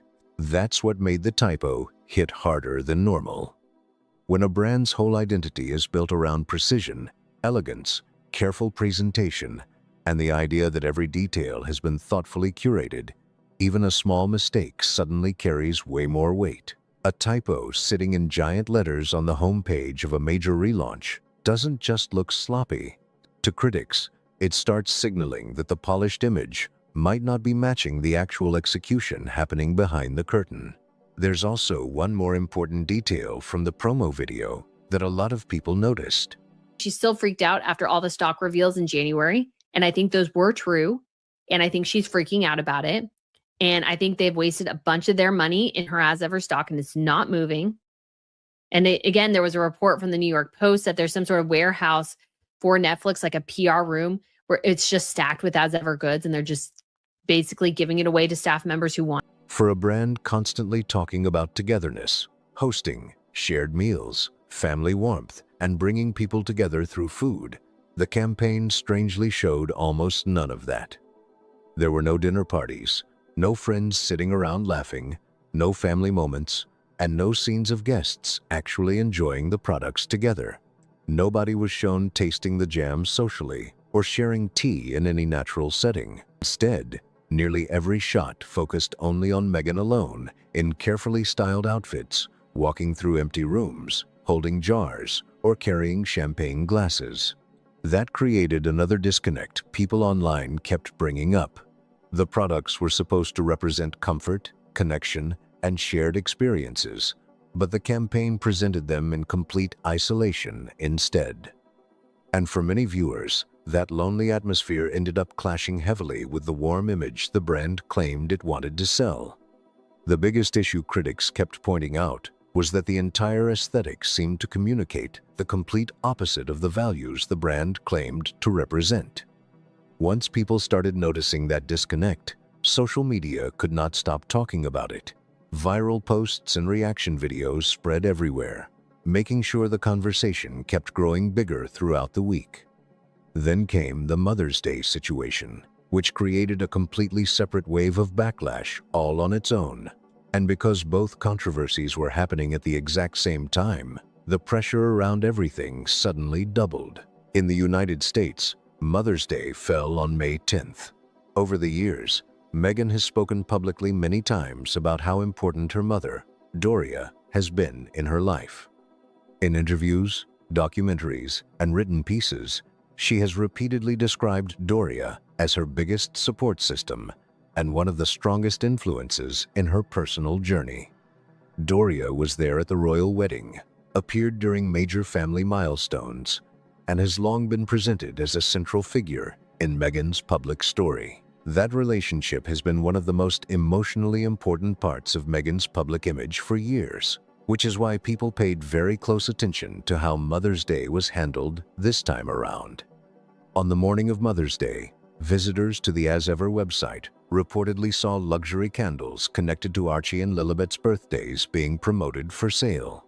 What people didn't initially see was a public tribute to Doria herself on a day specifically focused on honoring mothers. Later on, a tribute to Doria did appear, but it arrived inside a Disneyland photo carousel, mostly centered around Archie's birthday celebration, rather than around Doria directly. The image that spread the fastest online showed Doria at Disneyland interacting with a Mickey Mouse character during a park greeting, with Mickey appearing to kiss her hand. Some viewers thought the moment looked sweet and playful, fitting for a family trip to Disney. Others felt it seemed surprisingly casual, considering how strongly Meghan has always described her mother as the foundation of her emotional support system. That contrast became another major talking point online. People kept focusing on the sequence of events, luxury birthday candles being promoted first on Mother's Day morning, followed later by a Disney-themed photo as the main public acknowledgement of Doria. For critics, the optics simply did not land the way the brand likely intended. Then another layer got added to the conversation when British media reports began circulating claiming Doria may no longer be living full-time at the Montecito property. Some reports mentioned alleged disagreements involving parenting styles and family dynamics, although none of those claims have been officially confirmed, and they should absolutely be treated carefully and cautiously. Those reports could easily be inaccurate or exaggerated. But regardless of whether the rumors are true, the reason they gained traction so quickly comes down to how heavily the close Meghan and Doria relationship has been emphasized publicly for years. Because that bond has been presented so consistently as uniquely strong and deeply personal, even speculative stories suggesting tension suddenly create a noticeable disconnect for audiences who have followed that narrative closely. And during a week already packed with criticism, confusion, and non-stop online debate, even unconfirmed rumors started carrying much heavier attention than they normally might have received. Once people start questioning whether the public image matches the private reality, every small detail suddenly gets examined way more closely. And for many online commentators, a Disneyland mascot photo on Mother's Day wasn't enough to quiet those growing doubts. Then another controversy came roaring back into headlines at the exact same time. The palace bullying allegations resurfaced again in British media this week, and because they landed during the middle of all the other brand criticism, they instantly became part of the same larger public conversation. Whether the timing was coincidence or not, the impact was impossible to ignore. The stories all blended together into one massive news cycle focused on leadership, image, and questions about what may really be happening behind the scenes. The complaints from former palace staff regarding working conditions within the Sussex household have never fully disappeared from public discussion. Over the years, the allegations have been denied, disputed, and heavily debated, while confidentiality agreements connected to palace employment have limited how much information ever became public. Because of that, the full internal picture has never officially been released. What the public mostly sees are fragments of information, media leaks, anonymous accounts, and the visible pattern of staff departures that unfolded over time. One thing royal commentators repeatedly point toward is the consistency of those departures. According to various reports over the years, Several experienced advisors, communications professionals, and senior staff members allegedly left after disagreements over strategy, public direction, or internal decision-making. Some departures reportedly happened under difficult circumstances, while others were never publicly explained in much detail. That pattern has become one of the biggest recurring talking points surrounding the Sussex operation, both during the palace years and afterward. And now, critics are drawing direct connections between those staffing issues and the commercial mistakes currently getting attention around the brand. The argument many critics make is actually pretty simple. Strong professional teams are usually there to catch problems before they become public embarrassments. They review website copy before launch day. They question campaign direction. They test whether products actually match the audience. They flag issues with branding consistency, pricing, messaging, and inventory before problems spiral outward. When experienced professionals either leave or reportedly are not fully listened to, critics argue those safety checks start breaking down. But Meghan Markle, she's done. It's, only May of 2025, and she wants to wait till 2026 to restock. I'm here to tell you, if the brand were successful, they would be rolling out more products. This tells us there is no demand. The manufacturers don't want to put together more products, more boxes, more components, all of those little pieces and bits and bobs. They don't want to do it because clearly there's no demand. That's when typos slip onto major homepage launches. Branding messages become confusing. Expensive promo shoots feel disconnected from the products, and large amounts of inventory reportedly start piling up without clear momentum behind them. To be fair, the bullying allegations themselves remain disputed and have never been formally proven in any public legal setting. That distinction matters. But critics also point out that the broader pattern of high-profile staff turnover is visible and well documented over the years. And for many observers, connecting repeated professional departures with an operation now facing multiple avoidable public mistakes does not feel like a huge leap in logic, especially during a week where almost every headline seemed to reinforce the same growing question about leadership, management, and whether the polished public image still matches the reality unfolding behind the scenes. A lot of critics see this as a pretty straightforward cause and effect situation. And there's another important layer underneath all of this that many reports barely touched on, even though it may explain why the backlash hit so hard. This campaign launched during a time when many ordinary people are under serious financial pressure. Food prices have stayed high, energy bills continue squeezing households, and rent and mortgage costs remain stressful for a huge number of families. After several difficult economic years, people are paying very close attention to how brands present themselves and whether they feel connected to everyday reality. That's why the timing of this campaign became such a problem for many viewers. Into that environment came glossy promo videos featuring expensive designer gowns, dramatic champagne shots in slow motion, cinematic luxury visuals, and premium-priced artisan fruit spreads. For critics, it didn't just feel overly polished. It felt disconnected from the lives most people are actually living right now. And that kind of disconnect can become very difficult for a brand to recover from once audiences fully notice it. The original message behind "As Ever" was supposed to make Meghan appear relatable, grounded, and connected to simple things people genuinely enjoy: family meals, hosting guests, comfort food, warm kitchens, and everyday moments shared with people you care about. But the campaign many viewers actually saw communicated something completely different. Instead of cozy and approachable, critics argued the brand came across as distant, hyper-curated, and almost unreal. The domestic lifestyle being presented felt so luxurious and staged that many people struggled to see themselves anywhere inside it. Online reactions especially focused on the contrast. A borrowed filming location, outfits reportedly worth thousands of dollars, luxury styling, and products priced far above regular grocery store alternatives, all combined into one bigger criticism. Why would average consumers connect emotionally to something that feels so far removed from their everyday lives. That growing gap between the brand's stated identity and its visible execution is what many observers believe sits at the center of the entire problem. And critics argue that changing logos, redesigning websites, or tweaking slogans cannot fix that deeper issue if the audience no longer believes the core message itself. Then there are the numbers people keep coming back to.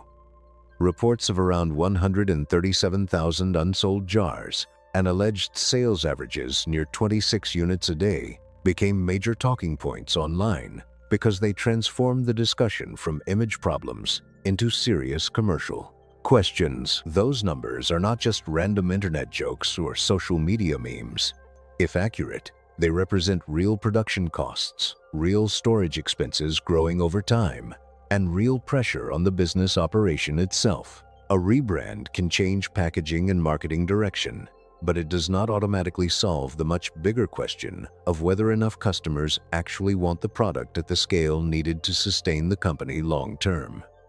The As Ever project was widely expected to become a meaningful revenue stream connected to the Sussex's larger financial picture in Montecito. The brand was supposed to help support the expensive realities tied to security, staffing, property costs, and their broader lifestyle. But based on the available reports and public discussions surrounding the launch, critics argue the business does not currently appear to be operating anywhere near the scale many originally expected. The gap between what this brand reportedly needs to earn and what it currently appears to be bringing in is massive, and a chaotic week filled with criticism, mockery, and confusion does not exactly help close that gap. At this point, the biggest question is no longer just whether the campaign can be cleaned up or adjusted. The real issue many critics are focusing on now is whether the brand actually has a strong enough foundation to survive long term. Does it have a clear identity? Does it offer something unique enough to stand out? Right? Meghan Markle's brand is basically in the gutter. It's in the seventh ring of hell at this point. You'd have to be insane to buy her jams, jellies, and dog biscuits. Imagine you're trying to put food on the table for your family. You're trying to prepare breakfast for your kids before they go off to school. Are you going to say, you know what, let me get Meghan Markle's jam and jelly and spread it on toast? Nobody's thinking that, okay? Go get you some Smackers or Smuckers or whatever it's called and call it a day. No one wants Meghan Markle's jams, jellies, and dog biscuits, so. And most importantly, does the polished image match the actual customer experience people receive once they buy the product? Because curiosity alone can only carry a brand so far. Big celebrity launches almost always attract attention in the beginning. People buy once because they're interested, because they want to see the product for themselves, or because they're caught up in the headlines. But food brands do not survive on curiosity forever. What keeps a company alive long term is repeat customers. People coming back again and again because they genuinely enjoy the product, trust the quality, and feel the experience matches what the branding promised them. That's the part that turns a launch into a sustainable business over months and years. And that's where the serious questions around As Ever are now starting to land. Nobody doubts that the public is curious. The attention levels alone prove that. The bigger concern is whether that curiosity is actually turning into repeat purchases strong enough to support the business at the scale reportedly required. Critics argue the current numbers being discussed publicly suggest that conversion may not be happening fast enough. If people try the products once but don't feel motivated to buy again regularly, the entire business model starts facing pressure very quickly, especially when inventory and production costs are already reportedly so high. A rebrand can absolutely help if the actual product underneath the new image feels compelling and worth the premium price point. But if consumers are still asking the same basic question, why should I buy this instead of cheaper alternatives already available everywhere else? Then changing logos, visuals, or website designs may not solve the deeper issue. And after everything that unfolded this week, that question suddenly became a lot harder for the brand to avoid. The typo, the borrowed kitchen, the promo video that sparked confusion and online jokes instead of making people hungry, the Mother's Day product rollout. The palace bullying allegations suddenly returning to headlines at the worst possible time. On their own, none of these issues probably would have destroyed the brand completely.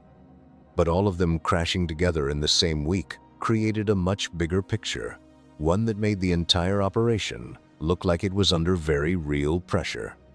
And according to critics, the mistakes themselves were the kind, strong, professional teams are normally supposed to catch long before launch day ever arrives. That's why the backlash grew so quickly.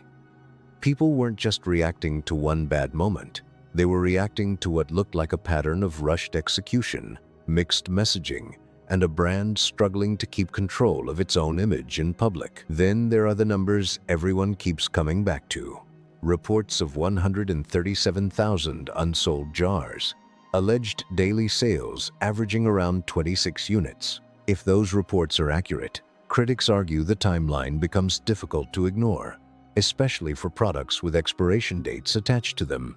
And after a week filled with negative headlines, social media mockery, and growing public doubts, many people are questioning whether the situation improved at all, or whether the spotlight only made the challenges bigger.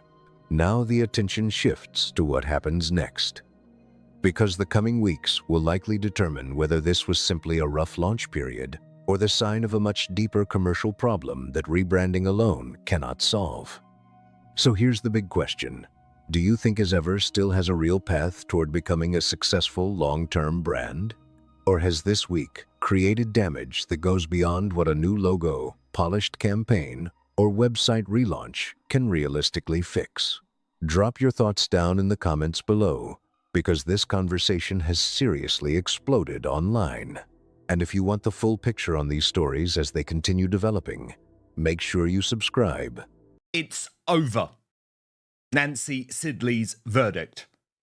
After another disastrous weekend, proving that Prince Harry and Meghan Markle are on edge, with even their enemies at the Daily Mail reporting on new strains in the marriage.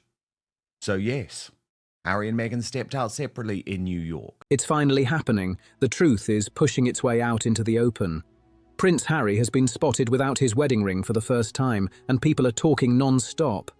A love story that once looked like a modern fairy tale is now tangled up in drama and controversy.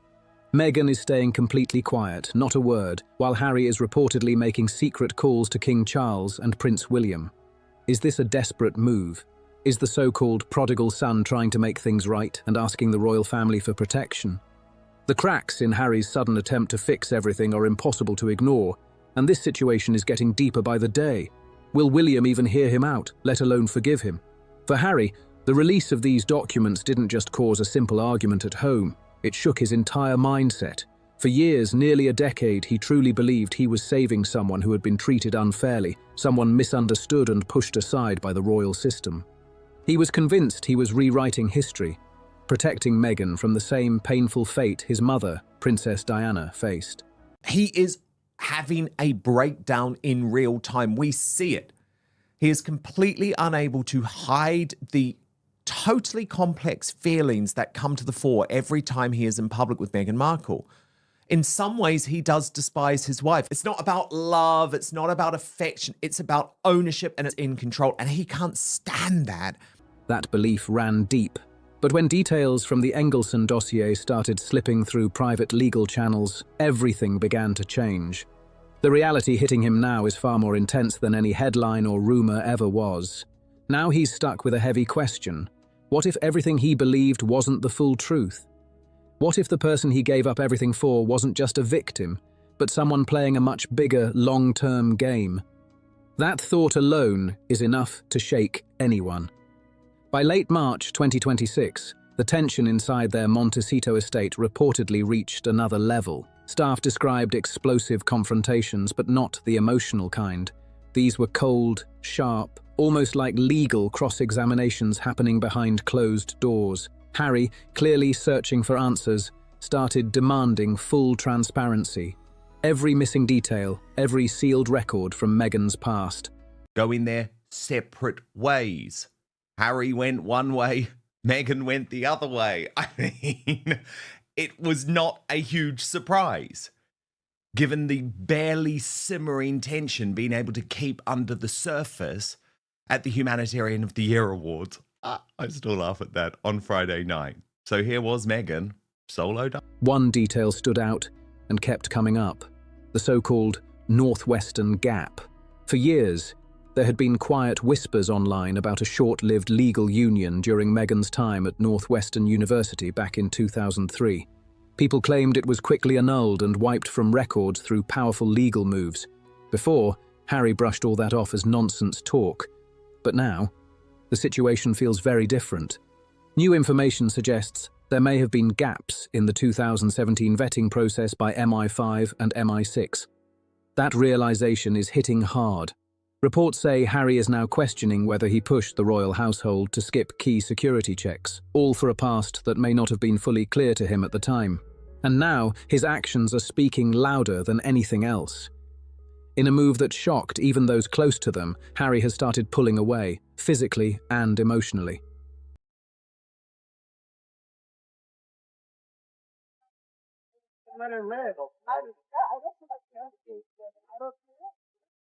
Ready?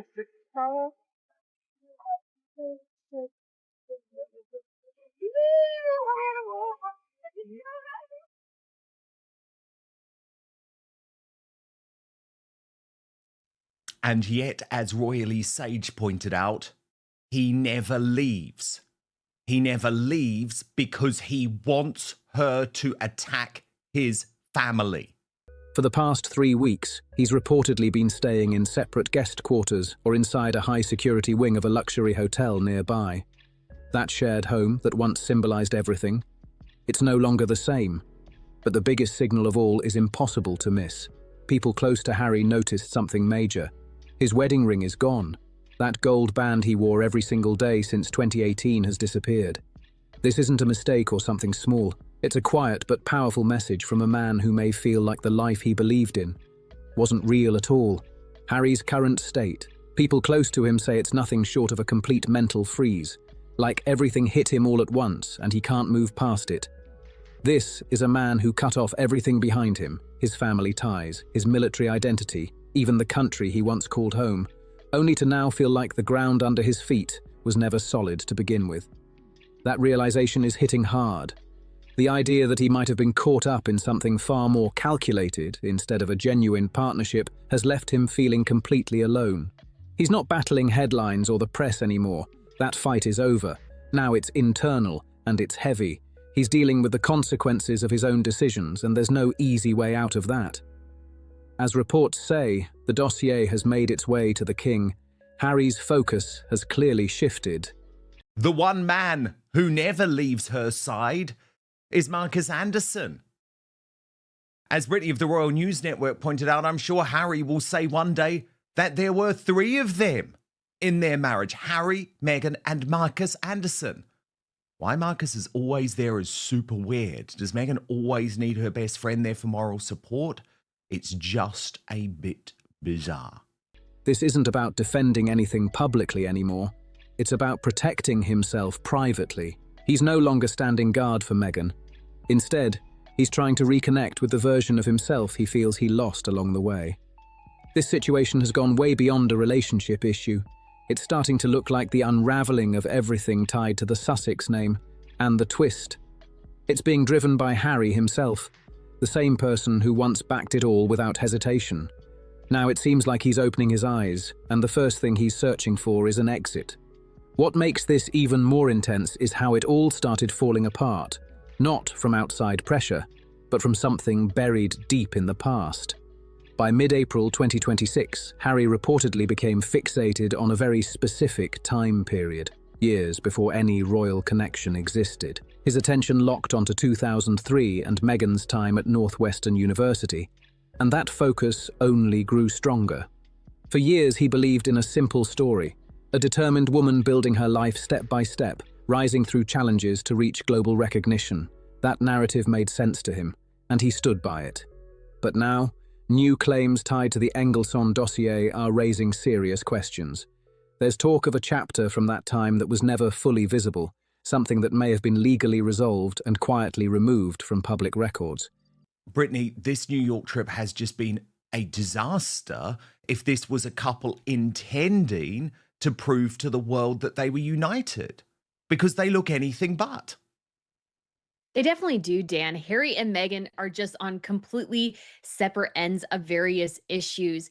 And it was just hard to ignore some of the tension, some of the mask dropping, and how they really didn't interact with each other very much in some ways. And of course, this was to put on a united front, show their relationship was on a high or whatever. But I always feel like we get anything but. And the descent happened last year, or at least it started last year. And I think it's continuing to go. And Meghan doing her own thing and Harry doing his own thing. Well, I mean, couples do that. But for two people who used to call themselves salt and pepper and had to do everything together, once you stop doing that, people are going to begin to talk. This wasn't just about a brief moment in the past. It carried weight that now feels impossible to ignore. The idea that legal steps could have been taken to clear records and reset a public image is something Harry is reportedly struggling to process. When he looks back at 2017, those fast-moving decisions don't feel the same anymore. They come with doubt. Back then, he strongly pushed for things to move quickly. He challenged delays, questioned deeper reviews, and urged officials, including MI5 and MI6, to speed up their checks. At the time, he saw it as standing up for someone he cared about.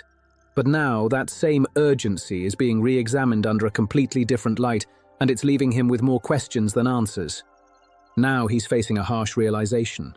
His own intense loyalty may have been the exact thing that kept certain truths buried. That protective anger he once showed is now being looked at in a completely different way, and it's shaking him. The idea that he might have unknowingly played a role in hiding something major has sent Harry into a spiral of reactions he can't seem to control. Inside the polished, picture-perfect halls of the Montecito mansion, things are no longer calm. The silence feels heavy, constantly broken by Harry pushing for answers again and again. He's not sitting back anymore. People close to the situation describe him surrounded by printed timelines, legal notes and documents, pressing Meghan to explain gaps between her public story and other records linked to Trevor Engelson. This isn't casual conversation. It's intense, direct, and impossible to ignore. What hits him the hardest is what he believes he put on the line. He stood against his own family, challenged long-standing systems, and defended a version of events that now feels uncertain. If the foundation of that story wasn't fully accurate, then everything built on top of it starts to feel unstable. That's where the real weight of this situation comes in. His response has been to pull back completely. Reports say he's been isolating himself, spending long hours alone in high-end hotel suites in Santa Barbara, away from familiar faces and daily routines. During that time, he's been quietly meeting with private investigators and legal experts. Had a post-divorce plan that was being instigated very early on because I think she thought it would have happened by now. But he's in such a bad way already. I mean, can it really get any worse? Maybe, yes, given what that post-divorce book could contain. Trying to sort through details that are now raising serious questions. He's focused on understanding Meghan's early years in a way that goes far beyond surface-level information. It's detailed, almost investigative work, the kind of process that usually would have been handled long ago. That's part of what's bothering him most. There's a growing concern that steps which should have been taken in the past may have been rushed or overlooked, and that thought creates a tough cycle to sit with. It's not just about trust in someone else, it's also about questioning his own decisions. The possibility that he pushed things forward too quickly is something he's now forced to confront. That pressure is building fast. Meanwhile, everything around them is shifting. The image of unity they once showed to the world is fading quickly. Harry is no longer appearing beside Meghan at major events, brand launches, or high-profile gatherings. That absence is loud and people are noticing. Instead, he's constantly on the move, switching locations, staying out of sight, and having long, quiet phone calls with legal professionals back in London. He's trying to understand how royal systems of trust actually work, and what it really means when that trust is questioned at its core. The materials connected to the Engelson dossier reportedly go beyond simple claims. They point to a life with layers, details, timelines, and identities that don't fully match the public narrative. For Harry, the hardest part isn't just what he's learning. It's how it reflects back on him. For years, he openly challenged his father, King Charles, and his brother William, telling them they were wrong and out of touch. He believed they were stuck in outdated thinking and couldn't accept change. Is that it's the Daily Mail going there. It is the Daily Mail, which has been trying to curry favour with Harry and Meghan for so long, finally admitting there are huge troubles in the marriage. And there are also huge troubles in the marriage because of the massive troubles with Meghan's failing business. But now, that perspective is shifting fast. Looking at everything in front of him, he's starting to see their caution in a completely new light. At this point, Harry is living in what feels like both personal and professional distance from everything he once stood for. The independence he chased in America is starting to feel different, less like freedom and more like something complicated, built on pieces he's only now beginning to question. He walked away from everything, his role, his roots, his entire world, for what he thought was a perfect love story. But now it's starting to feel like that story had a completely different script behind the scenes. As April 2026 came to a close, Harry's silence stopped looking like a need for privacy. It started to look like something deeper, a man staying quiet because he's no longer sure what parts of his life were ever real. The mission he once held onto so tightly, protecting Meghan at all costs, is over. That chapter has closed. Now, the focus has flipped entirely. It's about facing the consequences of choices he made and trying to protect himself from the fallout. As everything around the Sussex marriage continues to shift under the California spotlight, the emotional weight on Harry has grown heavier. What started as shock is now turning into a serious internal conflict. While questions about past records and legal gaps sparked his doubts, there's said to be something even more intense buried in the Engelson dossier, something that hit him on a personal level. Reports claim there are deeply sensitive allegations that go far beyond paperwork, striking at the core of who Harry is and what he believes in. For years, there have been online rumours about a hidden chapter from Meghan's early life, including claims involving a child. These stories were often dismissed as speculation with no proof. But now, according to what's being said, those claims have resurfaced in a more serious context, becoming part of what Harry is now being forced to examine closely. That shift, from rumour to something he feels he has to personally verify, is what's making this so overwhelming. This hits especially hard for him. Harry's life has been shaped by loss, by family struggles, and by his strong stance on protecting children and breaking cycles of pain. Everything he has publicly stood for, through interviews, books, and documentaries, has centered around being a better parent and creating a different future for his own kids, Archie and Lilibet. That belief system is now being shaken in a way that feels deeply personal. He once believed he had found someone who shared those same values. In his eyes, Meghan represented warmth, care, and emotional strength, the complete opposite of the distant environment he often spoke about growing up in. He saw her as someone who would always put family first, no matter what. But now, the information reportedly surfacing in early May 2026 is raising difficult questions. There are claims pointing to decisions made many years ago, during a time when career goals were a major focus. These claims are serious, and they're being treated with that level of weight. For Harry, even the possibility of something like this challenges everything he thought he knew. If any part of it were proven true, it wouldn't just be a personal issue.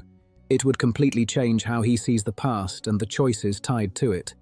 The idea that something important could have been kept hidden is what's hitting him the hardest. Those close to the situation say his reaction has been intense and deeply internal. Instead of speaking out, he's pulled back almost completely, processing everything on his own. It's not loud or explosive, it's quiet, heavy, and difficult to ignore. Harry isn't just angry anymore. This has turned into something much deeper. He's grieving. Not just the relationship, but the version of reality he believed in for years. He's mourning the woman he thought he knew and the sense of moral certainty he carried since 2020. That shift is Pari, and it's hitting him from every direction.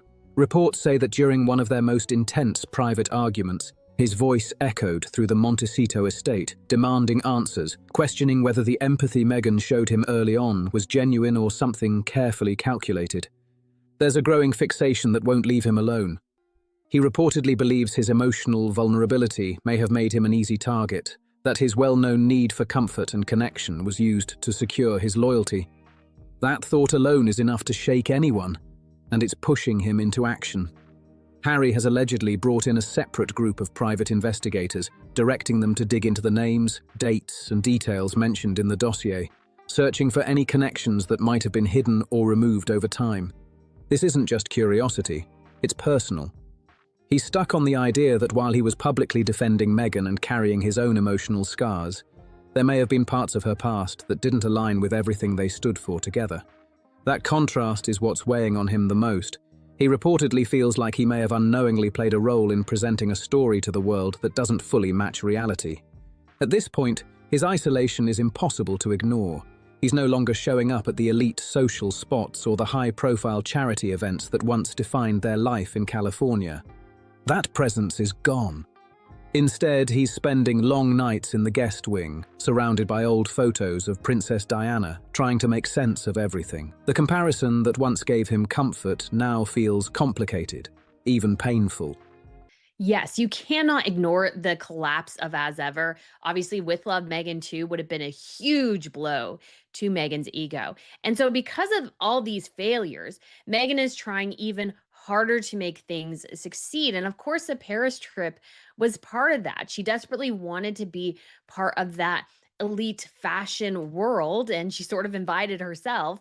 And we end up with this scenario where she looks entirely tone deaf, filming a video around the streets of Paris where her mother-in-law was tragically died. And so I can imagine Harry was quite furious about that in many ways. It was just so thoughtless of Meghan. But as the desperation becomes more intense, we'll definitely be seeing more of this because Meghan just has no chill factor whatsoever. She has no ability to rein herself in.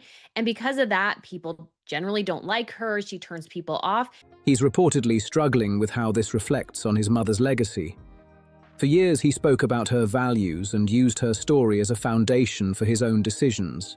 Now he's questioning whether those comparisons were misplaced, and that realization is difficult to sit with. At the same time, he's starting to reassess his family in a way he didn't before. The actions of Prince William and King Charles, once seen as rigid or unfair, are now being viewed through a different lens. There's a growing sense that their caution may have come from responsibility, not resistance. That change in perspective is significant. Behind the scenes, Harry is said to be in constant contact with legal advisors in the UK. But this isn't about making a public return. It's about understanding where he stands personally, what this all means for him, and what consequences could come next. The situation is no longer just emotional, it's becoming something much bigger. He gave up a kingdom for what he believed was a dream, only to wake up and feel like he's stuck in a nightmare he can't escape. That realization is hitting with full force. As Harry looks around at his life in Montecito, the damage feels impossible to ignore. And the biggest shock, it's not the press or the palace he's worried about anymore. It's what may have been hidden inside his own world all along. The fairy tale image is gone, completely shattered. In its place is something much colder, a non-stop search for answers that's becoming overwhelming. And now, as the pressure builds, Harry is reportedly making quiet but serious moves that signal the biggest shift yet in his relationship. This isn't small distance. It's a major break from everything they built since leaving royal life in 2020. By early May 2026, things had clearly escalated. Harry moved past just questioning things privately and started reaching outward, to the very institution he once pushed away. Reports suggest he's opened secure behind-the-scenes communication with senior figures at Buckingham Palace. Even more surprising, there are said to be direct lines to Prince William's private office. These aren't casual check-ins or attempts to smooth things over for appearances. Not even close. These are intense, urgent conversations from someone who feels like he's been missing key pieces of the puzzle for years. The focus of these talks is extremely specific. What really happened during the 2017 background checks? That question is now at the center of everything. What did the intelligence services actually find? And why does he feel like he never got the full picture? Those questions are sticking with him, and they're not going away anytime soon. Insiders claim Harry has also been reconnecting with a small circle of former aides, people he trusts and who stayed loyal even after his exit. Through those late-night conversations, he's trying to piece together what was originally documented before his wedding at St. George's Chapel. It's detailed, serious, and far from public view. There's also a growing concern that his own actions back then may have influenced how things were handled. His push to move quickly, along with strong objections to delays, might have created pressure that caused certain concerns to be softened or left unexplored. That possibility is weighing on him heavily, and in a move that says everything about where his trust stands right now, Harry has reportedly stepped away from his California-based legal team entirely. He's no longer relying on the usual setup around Archewell. Instead, he's turned to a specialized legal firm in London, one that deals with complex international and royal-related matters. That decision alone shows just how serious this situation has become. This move has reportedly blown everything wide open inside the Sussex household. Meghan and her team are said to be realizing in real time that they no longer have control over Harry, neither his decisions nor his story. And that shift, it's creating serious tension. What used to be a united front now feels more like a quiet standoff inside that massive 16-bedroom mansion. Harry is no longer sharing his schedule, his plans, or even who he's speaking to. That level of distance is impossible to ignore. Staff have reportedly seen him walking the grounds late at night or early in the morning, holding a second encrypted phone, speaking in low, urgent tones to contacts in completely different time zones. It's secretive, it's intense, and it's raising eyebrows everywhere. One of the clearest public signs of this split is showing up in plain sight. Harry has been missing from the high-profile events that were supposed to define their next chapter.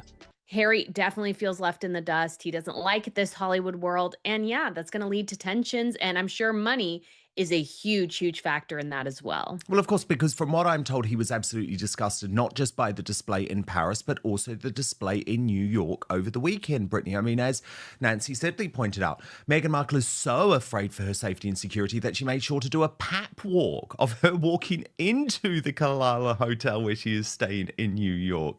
And then Royal Thoughts posted this from one of the articles in the Mail. Markle seen at luxury Carlisle Hotel where rooms can go for $1,900 a night before accepting the humanitarian award, and she wore a suit worth nearly £6,000, jewellery worth more than £238,000. Those polished, high-visibility appearances. He's not there anymore. While Meghan continues moving forward with her brand and media projects, Harry has quietly disappeared from that picture. The contrast is sharp. He used to be right there, supporting, appearing, speaking out. Now, nothing. Insiders claim he has refused to take part in any more filming or promotional work tied to their joint ventures.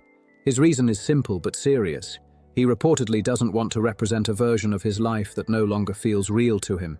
That decision isn't just personal, it hits hard financially and strategically.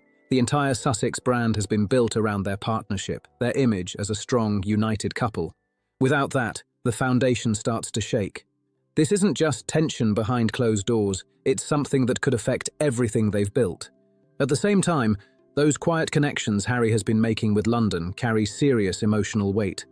Reaching out to Prince William especially is being seen as a major moment. It's not loud or public, but it says a lot. It suggests he may now be looking at past warnings in a completely different way, less as criticism and more as something grounded in experience and responsibility. Sources say Harry is approaching this with a level of humility that hasn't been seen before. He's asking for full transparency, any records, any details connected to the Engleson dossier. This isn't about reclaiming status, it's about understanding what's real and what isn't. That internal shift is also showing up in his everyday life. Locals in Montecito have reportedly spotted him alone more often, quiet dinners, solo drives along the coast, staying far from the usual attention. It's a noticeable change. He seems to be stepping away from the spotlight and trying to reconnect with a simpler version of himself. And then there's the detail people can't stop noticing, his missing wedding ring. What once symbolized commitment and defiance is now gone, and it hasn't come back. That absence feels intentional, like a quiet but powerful statement about where things stand now. As King Charles prepares to review the full scope of the claims reportedly presented by Trevor Engelson's legal team, Harry's position appears to be shifting in a big way. He's no longer standing side by side in defense. Instead, he seems to be separating himself, framing his role as someone trying to make sense of a situation that has become far more complicated than he ever expected. Harry is now bracing himself for something he never thought he'd face: the possibility that his entire marriage was built on carefully managed secrets. That idea alone is enough to shake everything, and now he's turning back to the one place he once walked away from, the crown, because he believes it may be the only place left that can give him clear, verified answers. This isn't about changing the monarchy anymore, not even close. This is about survival.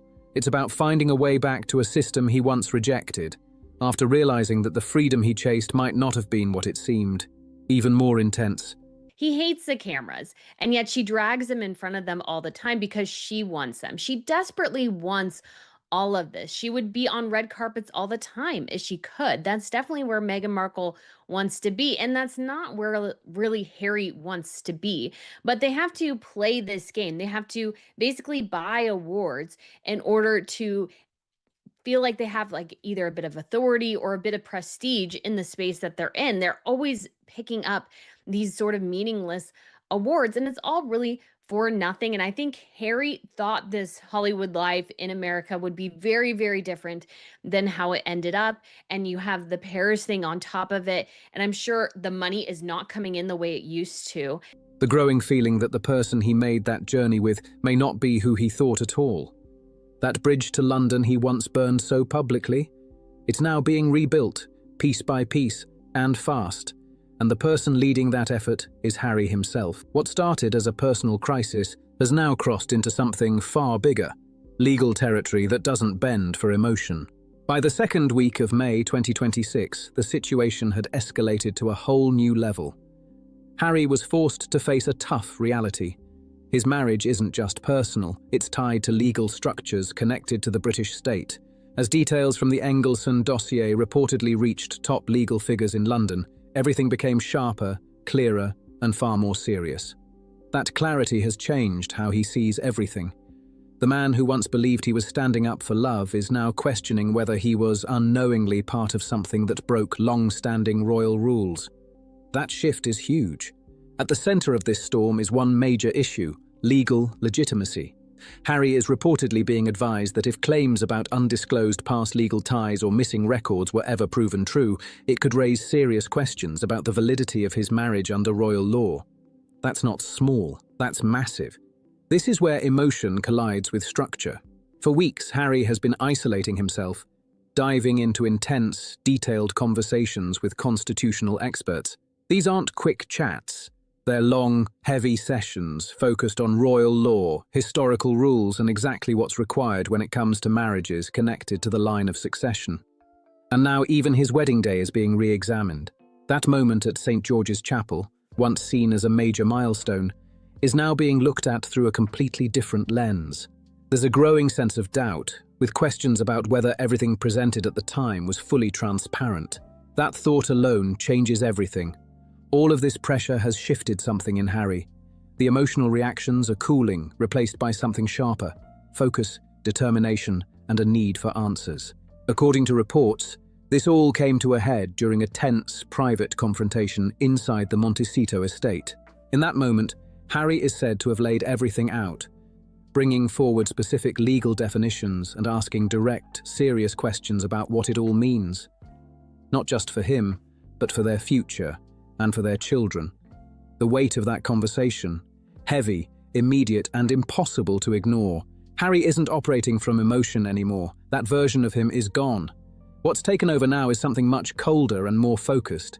He's reportedly driven by one thing: getting clear, factual answers.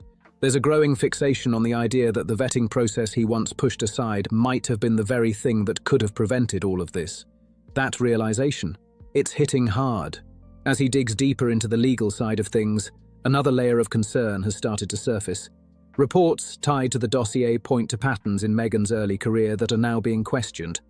These aren't being framed as simple social connections anymore. There's a growing narrative that some of these associations could raise concerns at a higher level, especially when viewed through the lens of royal expectations and security. That shift in perspective is creating a heavy sense of regret. Harry is said to have expressed real discomfort in conversations with contacts in London, reflecting on how strongly he pushed back in the past. At the time, he challenged criticism and defended his position with intensity. Now he's reportedly rethinking those moments and wondering if people he opposed were acting MTVKH duty rather than bias. That change in thinking is not easy to process. There's also talk that Harry feels he may have played a role in protecting a version of events that didn't fully match reality. That idea, that he stood as a shield for something he didn't completely understand, is weighing on him more with each passing day. In what many are calling a major turning point, Harry is reportedly beginning to consider the structure of a permanent legal separation. The focus isn't on public image anymore, it's on creating a path forward that allows him to step back into a more private life, possibly under the protection of the king. That's a huge shift from where things once stood. The lifestyle that once defined his post-royal chapter, it no longer seems to hold any value for him. The media deals, the brand partnerships, the celebrity circles, he's said to be pulling away from all of it, completely. Part of what's driving that change is the reported review of archived material connected to Meghan's past projects. And that's going to cause tensions and strain in the marriage because I think they want very different things out of life. And I think Harry was sold a bill of goods by Meghan, and he's found out that most of that wasn't ever really true. And that constant tension between the delusions and reality, I'm sure, caused a lot of frictions within their relationship, including extensive digital content and early writings. These records are said to present a much more detailed and strategic version of her early ambitions, something Harry is only now beginning to fully process. That discovery has shaken whatever trust was left. There's a growing feeling that the life he built in America may not have unfolded as naturally as he once believed. That thought alone is enough to change everything. Now, his daily routine reflects that shift. He's often seen alone, early morning walks along the beach, far from attention, keeping distance from the spotlight. The energy is different, quieter, heavier. Communication with the Sussex PR team has reportedly stopped altogether, leaving them trying to explain his absence from Meghan's latest projects. But from Harry's side, the message seems clear. He's no longer willing to play a role in something he doesn't believe in. At this point, everything feels like it's on pause. He's waiting, watching, and bracing for what comes next, especially as decisions from the king could shape what his future looks like from here. Harry isn't trying to hold on to anything anymore. Not the titles, not the status, not even the image he once fought so hard to protect. Reports suggest he's ready to accept whatever consequences come from the crown, as long as he can finally hold on to something real, his own truth. That shift says everything. The man who once stood firm in defense of his choices is now stepping back, realizing the life he built may not have been as solid as it seemed. There's a strong sense that he's letting go completely. The fight is over. As the pressure builds, Harry appears to be preparing himself for a full surrender, believing that losing everything on the surface might be the only way to reconnect with who he really is underneath it all. As May 2026 moves toward its final weeks, the energy around him has completely changed. The bold, outspoken figure people once saw has quieted down, replaced by someone more reflective, more reserved. The Montecito mansion, once seen as a symbol of independence and a fresh start, now feels like the setting of something slowly falling apart. Harry has reportedly reached the end of his search for answers about the past. And what he believes he's found has brought a level of clarity that's hard to ignore.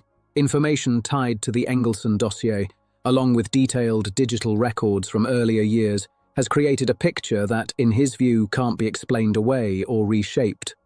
At this point, he's no longer torn between different sides. That internal battle has settled.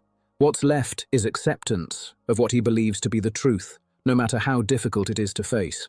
Inside the household, the atmosphere is described as distant and tense. Harry has stepped away entirely from Archewell's operations, both business and charity. He now reportedly sees those projects as tied to a version of events he no longer stands behind. That's a major break from everything he helped build. In conversations with his trusted contacts in London, Harry is said to have described this period as waking up from a long, confusing chapter of his life. Looking back, he feels many of his biggest decisions were made based on information he now questions. That realization carries weight, not just personally, but in how it affected those closest to him. There's also a growing sense of regret when it comes to his family. His relationship with Prince William and King Charles is being re-examined through a completely different lens. What once felt like opposition now looks, in his eyes, more like caution that he didn't fully understand at the time. In what many see as the final step in this unfolding situation, Harry has reportedly written a personal letter to the king, by hand. And what stands out most? He's not trying to justify anything. He's not asking for support or making demands. Instead, this appears to be something far more personal, a quiet, serious message that could shape what happens next. Instead of defending himself, Harry is reportedly doing something no one expected. He's owning it all. A full, direct apology, not just personal, but institutional, admitting that his pressure may have pushed the palace to rush or bypass critical security checks tied to his marriage. That's a massive shift, and it doesn't stop there. He's also made it clear, if any of the serious claims about hidden legal history or undisclosed details are proven true, he won't fight back against any decision made by the Crown or even Parliament. No resistance, no battle, just acceptance. That level of accountability is rare, and it's changing everything. Harry is said to be ready to face whatever comes next, even if it means losing titles, status, and everything tied to that life. She wasn't a good actress. She didn't have a particular level of talent, and things just weren't going to happen for her. And Harry was her meal ticket in this world. Unfortunately for her, he doesn't like it. And so she never, I don't think, fully calculated that into her mind. And he's gone along with a lot, I think, for her. But I do believe he absolutely hates this, and she could not love it more.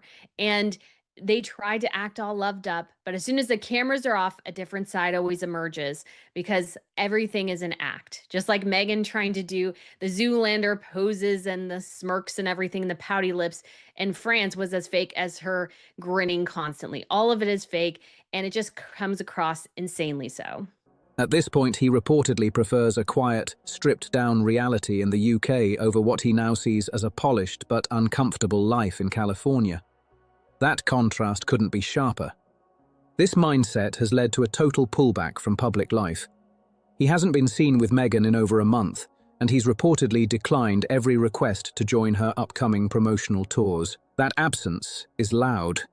Neighbours say they've spotted him sitting alone along the cliffs, staring out over the Pacific, looking like someone deep in thought. Someone processing a major loss, not just of a relationship, but of identity. There's also a symbolic change that hasn't gone unnoticed. In private messages and letters, Harry has reportedly stopped using his royal titles altogether. He's signing off simply as Harry. That small detail carries weight. It signals a return to something more personal, more grounded and far removed from the image that once defined him. Back in the UK, things are quietly moving into place. Prince William may not be speaking publicly, but behind the scenes, his office is said to be working closely with legal teams to prepare for what could come next. If Harry does return, it won't be rushed. It will be handled carefully, with security and privacy at the center of it all. The relationship between the brothers is still delicate, no question about that. But there's a shared priority now, protecting the institution from further damage. That common ground is starting to rebuild a connection, even if it's cautious and limited. Harry is no longer being seen as someone pushing against the system, but as someone trying to find his way back after everything unraveled. By the end of May 2026, it's clear this chapter is closing. The story that once grabbed global attention, built on fame, influence, and massive deals, is now falling apart under pressure. And for Harry, this journey, from prince to outsider to someone seeking redemption, has come at a serious personal cost. He's now looking at his mother's legacy in a completely different light. What once guided him is now being re-examined, and he's determined to separate truth from emotion. Walking away from everything tied to this chapter, he reportedly believes he's finally aligning himself with what really matters: honesty, accountability, and facing reality head-on. The future he's preparing for isn't flashy or public. It's quiet, private, and far from the spotlight. And in his eyes, the hardest thing he's had to do wasn't leaving the monarchy. It's admitting he may have been wrong all along. The Montecito illusion, it's over. Completely done. If you've been following this story, you already know how intense it's been. Drop your thoughts in the comments. Do you think this is truly the end, or is there more still to come? And don't forget to like, subscribe, and share so you don't miss what happens next. Where are the children? Where are Harry and Meghan's kids? And do they honestly exist? Now, I know that that's kind of like a little bit conspiratorial, but you know what? I'm down the rabbit hole now since I've accepted the moon bump story. And if the moon bump story was true and she didn't actually have these pregnancies, then is it possible that she has faked having the kids? Something unusual is unfolding behind the towering gates of Buckingham Palace. Insiders say this time it's not just gossip or loud tabloid chatter. Reports moving through royal circles claim palace advisors have quietly launched what's being described as an internal verification review connected to the birth records of Prince Archie and Princess Lily. Did Meghan Markle use a surrogate? That's been something posited literally for well over 3 years when it comes to her firstborn son Archie and even her daughter Lilibet. And many people even wonder, are their children even real? For a palace that normally keeps sensitive family matters sealed tight, that move alone has people watching closely. Inside the monarchy, stability is everything. The royal system has lasted for centuries because it follows strict structure, deep traditions, and very clear rules. Titles can change over time. Royal roles can shift. Public controversies eventually fade away. But when questions start floating around lineage or official documentation, the mood behind palace walls reportedly changes fast. That's because the royal family follows one core rule. The line of succession must stay clear and beyond confusion for generations. Every royal birth has always been recorded through careful procedures, strict documentation, and formal verification. Sources say this latest review didn't begin because of one huge problem. Instead, insiders claim several small details slowly started drawing attention over time. At first, each detail seemed small and easy to brush aside. But when palace advisors reportedly lined everything up side by side, the situation suddenly looked different. Insiders say the concerns weren't about anything dramatic. Instead, it was subtle inconsistencies, small missing pieces in certain records, unusual gaps in documentation, and procedural steps that didn't fully match the traditional royal process. With either Archie or Lily, and it needs to happen. They need to prove that those children, Meghan and Harry, are not entitled to privacy in this matter. And their privacy is trumped by our right to know that no bastard is going to sit on the throne of this country. On their own, none of these details would normally spark alarm. But inside the royal institution, paperwork and procedure are taken extremely seriously. Even minor irregularities can quietly raise questions among senior palace staff. Royal insiders say reviews like this are never meant to become public drama. In fact, the palace usually handles these situations far away from cameras and headlines. Advisors prefer to double-check documents, review records carefully, and make sure everything follows established standards before anyone says a word publicly. It's a slow, careful process built on accuracy, not speed. What makes this situation especially interesting is how rarely the palace allows conversations about this topic to surface. For years, Buckingham Palace avoided addressing speculation surrounding Archie and Lily's birth records. The approach was simple: protect privacy, ignore rumours, and stay focused on royal duties. But as this quiet review continued behind closed doors, officials reportedly started with one key document: Prince Archie's birth certificate. In the royal system, that single record carries serious weight. Because of its importance, every detail on a royal birth certificate is expected to stay clear, accurate, and consistent. From the moment the document is filed, the wording, names, and titles are carefully recorded and preserved inside official archives. In most cases, those records stay untouched for decades. Stability and precision have always been part of the monarchy's administrative culture, especially when documenting royal births. However, Prince Archie's birth certificate later became the subject of quiet discussion after a change appeared months after it was first registered. According to publicly available records, the original entry listed Meghan under her full legal name, Rachel Meghan Markle. When Archie was born in 2019, that name appeared alongside Prince Harry's details in the official registration. Then something unexpected happened. Months later, an update to the certificate was recorded. Meghan's full legal name was removed from the document. This is absolutely insane that they thought they could get away with it, especially Meghan Markle and Harry. The con of the century, 2 cons of the century in the form of 2 royal children included in the line of succession. In its place appeared a completely different description. Simply her royal styling. Her Royal Highness the Duchess of Sussex. That revision meant the original listing of Rachel Meghan Markle was replaced entirely by the formal title linked to her royal position. To casual observers, that might not seem like a big deal. After all, royal titles are used publicly all the time.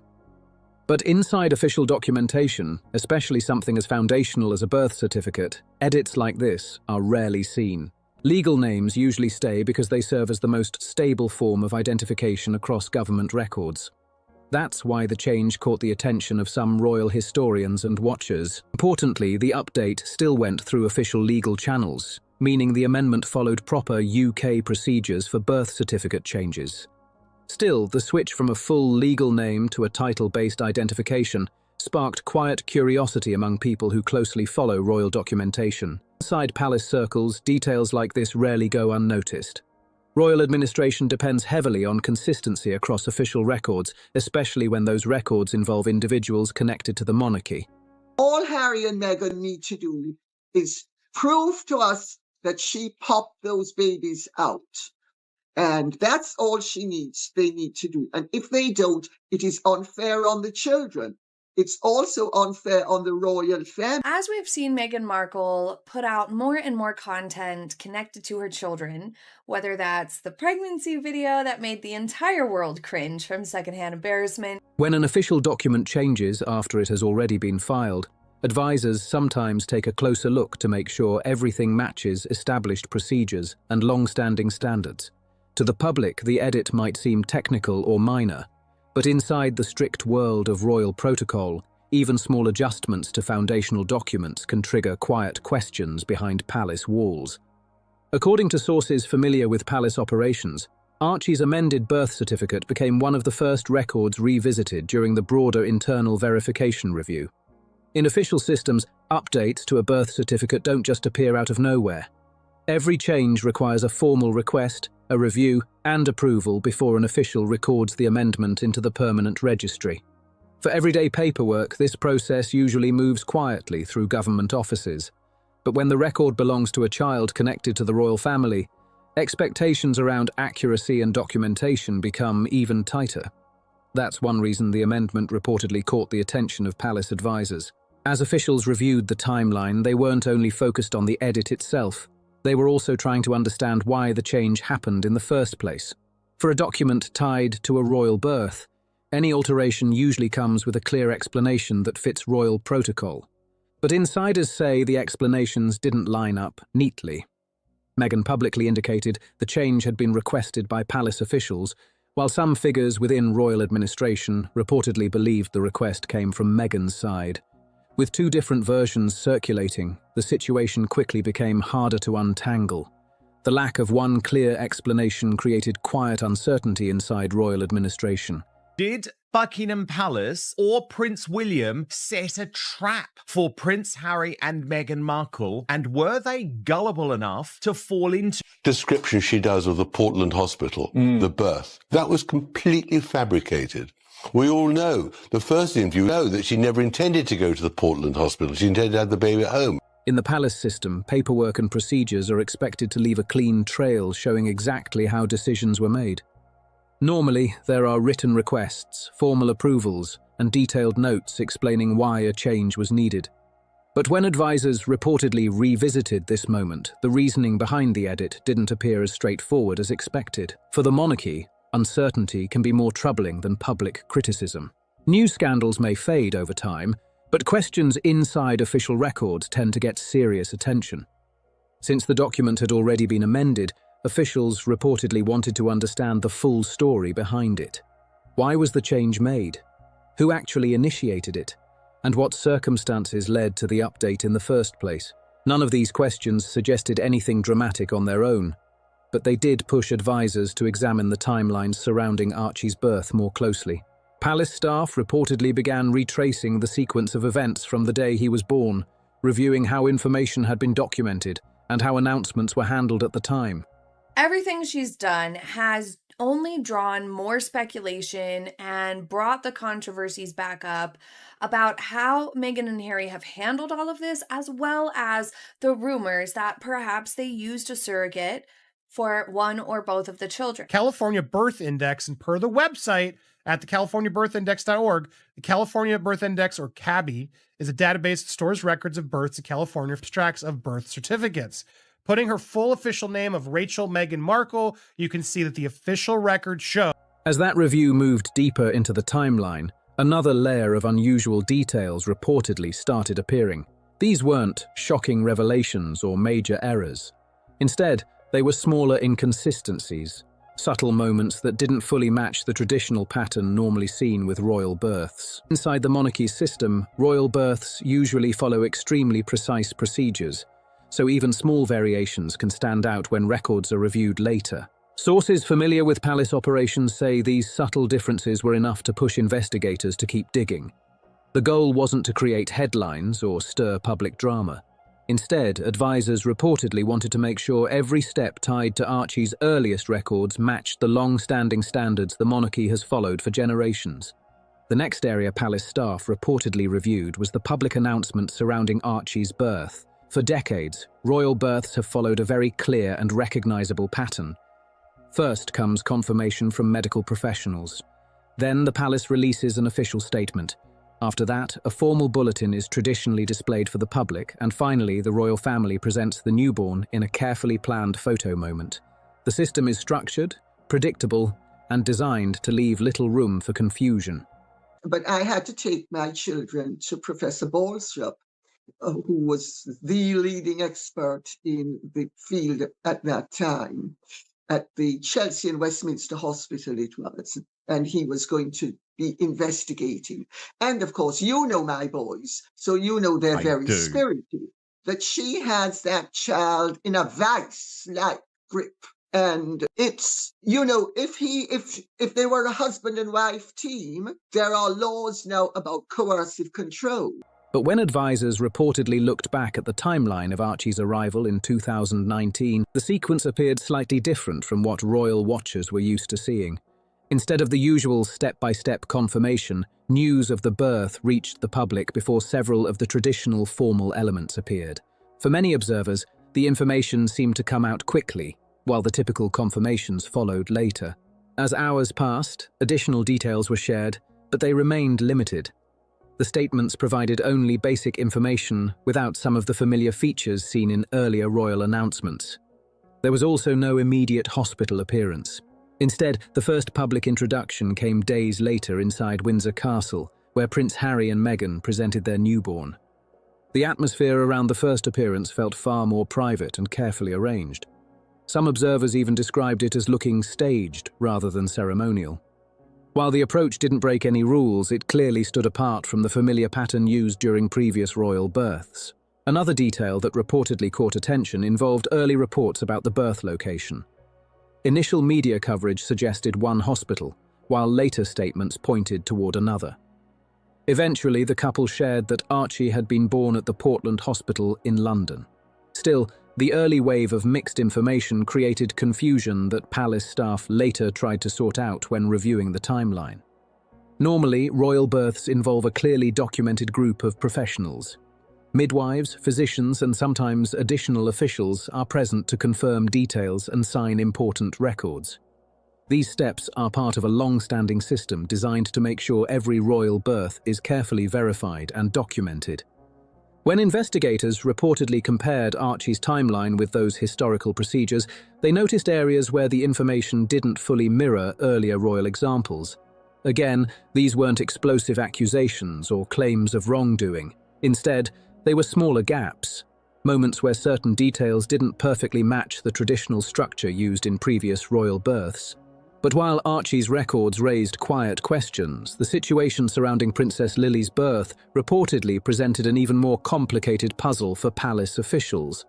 When palace staff reportedly turned their attention to the birth of Princess Lily, the situation looked very different from the royal framework used for generations. Her arrival in 2021 wasn't announced through the usual palace channels in London. Instead, The first news came from Prince Harry and Meghan's communications team, based in California.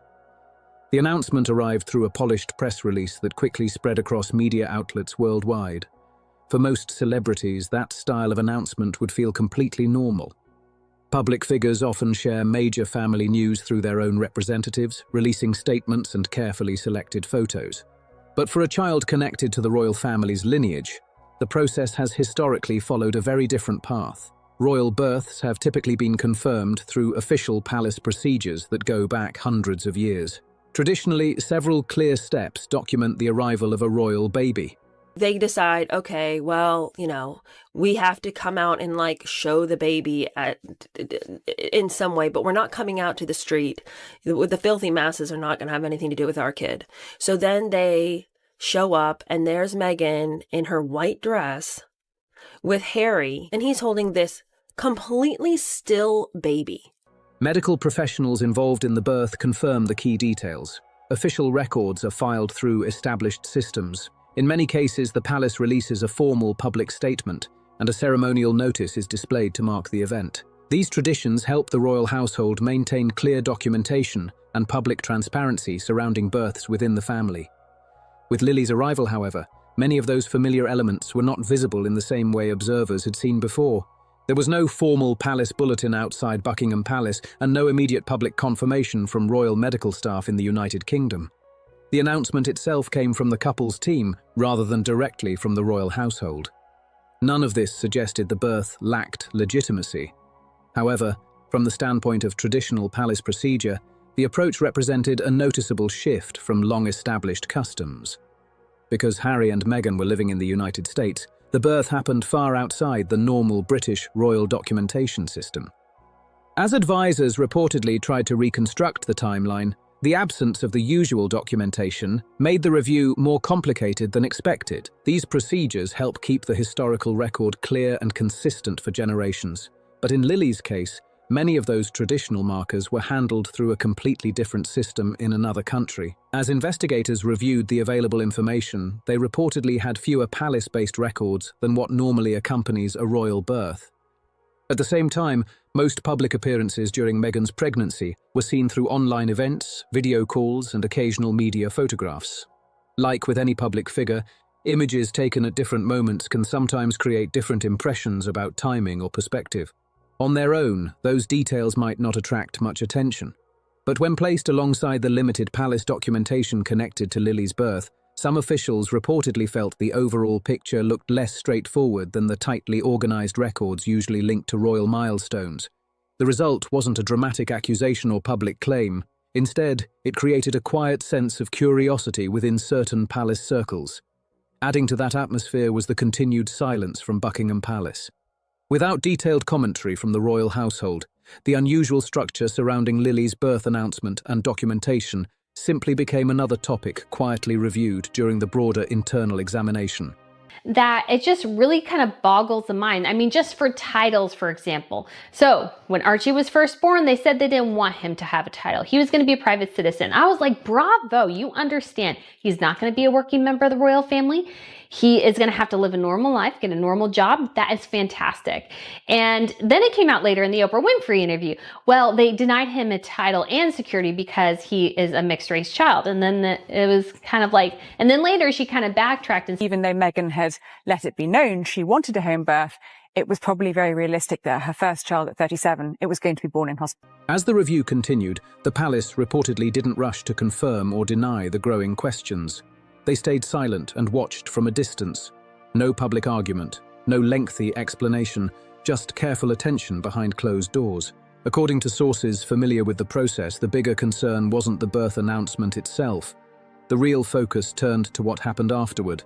One important event that should have clearly connected Princess Lily to royal tradition and historical record. Before palace advisors could fully dig into the questions surrounding the christening, they reportedly stepped back to review something even more fundamental. They needed to revisit the legal framework that determines who is officially recognized within the royal family structure in the first place. And that's when a very old document suddenly became extremely important. The discussion reportedly turned to the 1917 Letters Patent, a historic declaration issued during the reign of King George V. At first glance, the document looks like dense royal administration, formal wording, legal language, and rules written more than a century ago. But despite its age, it still plays a powerful role in defining royal titles and recognition inside the British monarchy today. The letter's patent outlines which descendants of the monarch qualify for certain royal styles and titles. It was originally created to clarify how royal status should apply as the royal family continued to grow over time. Because of that, palace officials often return to this document whenever questions about titles or recognition appear. Hidden inside its old legal wording is a deeper principle that still guides royal protocol. Royal status is not just symbolic or ceremonial. It must be supported by clear documentation and recognized procedures. In simple terms, the system relies on records that confirm how each royal connection fits within the larger family structure. For someone to be officially recognized under the crown, several elements usually come into play. First, there must be a clearly documented lineage within the royal family line. The monarchy has always kept detailed genealogical records to track these connections across generations. Second, royal births are traditionally documented through established procedures designed to verify key details. At the time, Archie Mountbatten Windsor was born May 6, 2019. You know, Harry and Meghan they would refuse to kind of show him. They finally kind of showed him off in South Africa. And it was very much, kind of a display. And she went to the polo match. And again, people wondered because it's like, she just didn't, it was a very stiff way she was holding him. It was just looked odd, and you looked at her and compared her to Kate, and you can't help the comparisons. And Kate is playing with baby Louis, and he's, kissing her, trying on sunglasses, and Meghan does not even look at Louis at all, and Louis looking at her. Medical professionals, official records, and structured announcements all help create a reliable historical record. Third, royal children have historically been introduced through religious ceremonies connected to the Church of England, including christenings attended by family members and acknowledged by the royal household. None of these traditions exist just for appearance. Over centuries, they developed as safeguards meant to prevent confusion, dispute, or uncertainty around royal identity and succession. Most of the time, these steps are simple and rarely questioned. But when palace advisors reportedly revisited those long-standing rules while reviewing recent events, the conversation naturally turned to how those historic standards apply to the Sussex children today. For generations, royal births in the United Kingdom have followed a tightly structured system designed to keep records clear and consistent. The process usually involves medical professionals, documented witnesses, and official paperwork filed soon after the birth. These steps create a verified timeline that becomes part of the monarchy's historical archive. Every detail is carefully logged so future generations can see exactly how each royal birth was recorded. However, according to discussions inside royal circles, the situations surrounding Prince Archie and Princess Lily appeared noticeably different from that traditional framework. Both children were born outside the typical palace-centered system. Archie's timeline drew attention because of the unusual announcement sequence and later document changes. Meghan and Harry did instead was they did not announce it when Meghan went into labor, for whatever reason. They kept Archie's birth private for over 8 hours. They did not tell people that he was actually born and arrived until 8 hours later. They also issued a confusing press release suggesting Meghan had just gone into labor after Archie had already been born. So they were playing games here with this. And the result was that the media and the public felt misled because they were Meghan just went into labor when really Archie had been born for several hours at that point is a foolish game to play. And it only diminished credibility and trust. And it honestly made people kind of mad and irritated about the situation because it's like, well, why would you do that? Why are you lying to people? Why are you trying to mislead people? Lily's birth, meanwhile, took place overseas in California, far away from the structures normally used for royal documentation in Britain. Because of that, several familiar elements, royal medical witnesses, palace-based confirmations, and tightly organized records, were not present in the same way. Those differences alone didn't automatically create a problem. Royal families have lived abroad before, and procedures can adapt when circumstances change. Still, when advisors reviewed the overall timeline, some parts of the usual system appeared missing or handled through very different channels. That leads to one event that should normally remove all uncertainty: the christening. At first glance, a christening might look like a simple family celebration. People imagine candles, blessings, smiling godparents, and soft photographs capturing a peaceful moment. But inside the monarchy, a royal christening carries far deeper meaning. It's an important religious ceremony that formally connects a royal child to the Church of England, the same institution closely tied to the British crown for centuries. Historically, the ceremony creates one of the earliest spiritual and historical records linked to a royal child. These events are usually documented through church registries, official entries, and confirmations from the clergy who conduct the service. And then the next holiday card we see, I believe it was the famous Lilibet's born and here's little Archie. And that little kid who's Archie doesn't look anything like the little kid we've seen in the Harry and Meghan documentary on Netflix that we saw. I don't know who that kid was in the picture, or even Lilibet doesn't look like the picture that they've shown of her. Those kids didn't look the same. Even when a christening happens privately, the Church of England normally keeps clear documentation showing the ceremony took place. That's why Meghan's announcement that Princess Lily had been christened in California quickly caught the attention of people who closely follow royal protocol. If the ceremony had been conducted under Church of England authority, there would typically be a clear paper trail connected to the event. Church ceremonies normally involve forms, registry entries, and confirmation from the clergy responsible for overseeing the service. Even smaller private ceremonies usually leave behind documentation confirming what happened. Because of that standard practice, advisors reportedly expected to find some traceable confirmation when reviewing church documentation connected to the christening announcement. However, according to discussions among royal watchers, officials searching through available church records did not immediately locate a clear entry connected to Princess Lily. There was no obvious registry listing, no widely recognized confirmation, and no clear acknowledgement from senior church offices appearing in the usual places. For most families, something like that might only spark mild curiosity. But for a child potentially connected to the royal line, the absence of easily identifiable records naturally raised more questions inside palace circles. What insiders reportedly noticed next was serious enough to shift the tone of the entire situation. Up until that moment, most questions surrounding Archie and Lily had focused on paperwork, timelines, announcements, and procedure. But once the issue of Lily's christening records came into focus, the matter reportedly became far more sensitive within royal discussions. Inside the monarchy, a royal christening is never treated like a casual family event. It is traditionally witnessed, certified, and carefully recorded because it helps confirm a child's connection to both the royal structure and the Church of England. That's why the lack of a clear record reportedly stood out so strongly to palace officials. The concern wasn't about public drama or media headlines. Instead, it centered on whether one of the monarchy's most established traditions had been formally completed and properly documented in royal history. Christenings create an official spiritual and institutional link between a royal child and the faith tied to the crown. When advisors reportedly couldn't locate the usual signs of confirmation, it quietly raised a difficult question behind palace doors. Without a visible record, palace staff reportedly felt Lily's royal documentation was missing one of the traditional pieces that normally completes the historical picture. That didn't mean anyone rushed to make public claims, but within Buckingham Palace, missing documentation on a matter this important was enough to trigger a more structured response. Just made the whole thing seem more bizarre. Meghan later claimed in interviews across Netflix and Oprah that Archie was denied a prince title due to institutional decisions, possibly rooted in race.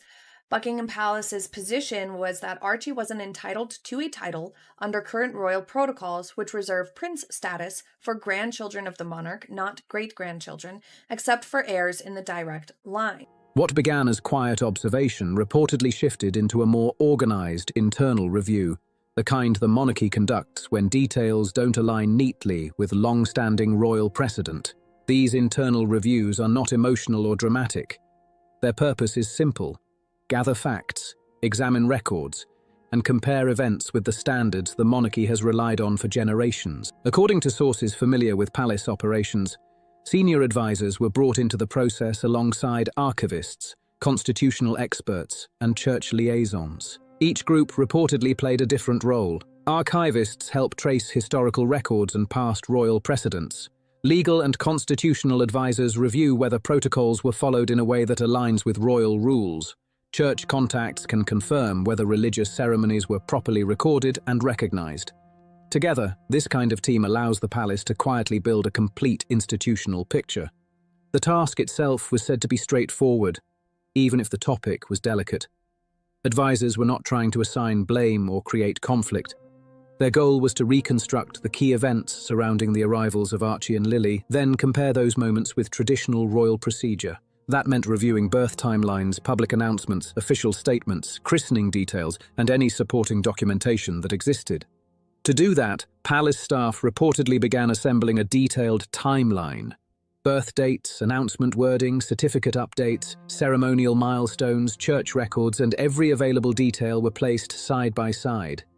The idea was simple: line everything up and compare it against royal standards. As the file slowly took shape, insiders say palace officials realized the questions were no longer isolated. Several small inconsistencies began appearing across different records. None seemed dramatic alone, but together they formed a complicated puzzle.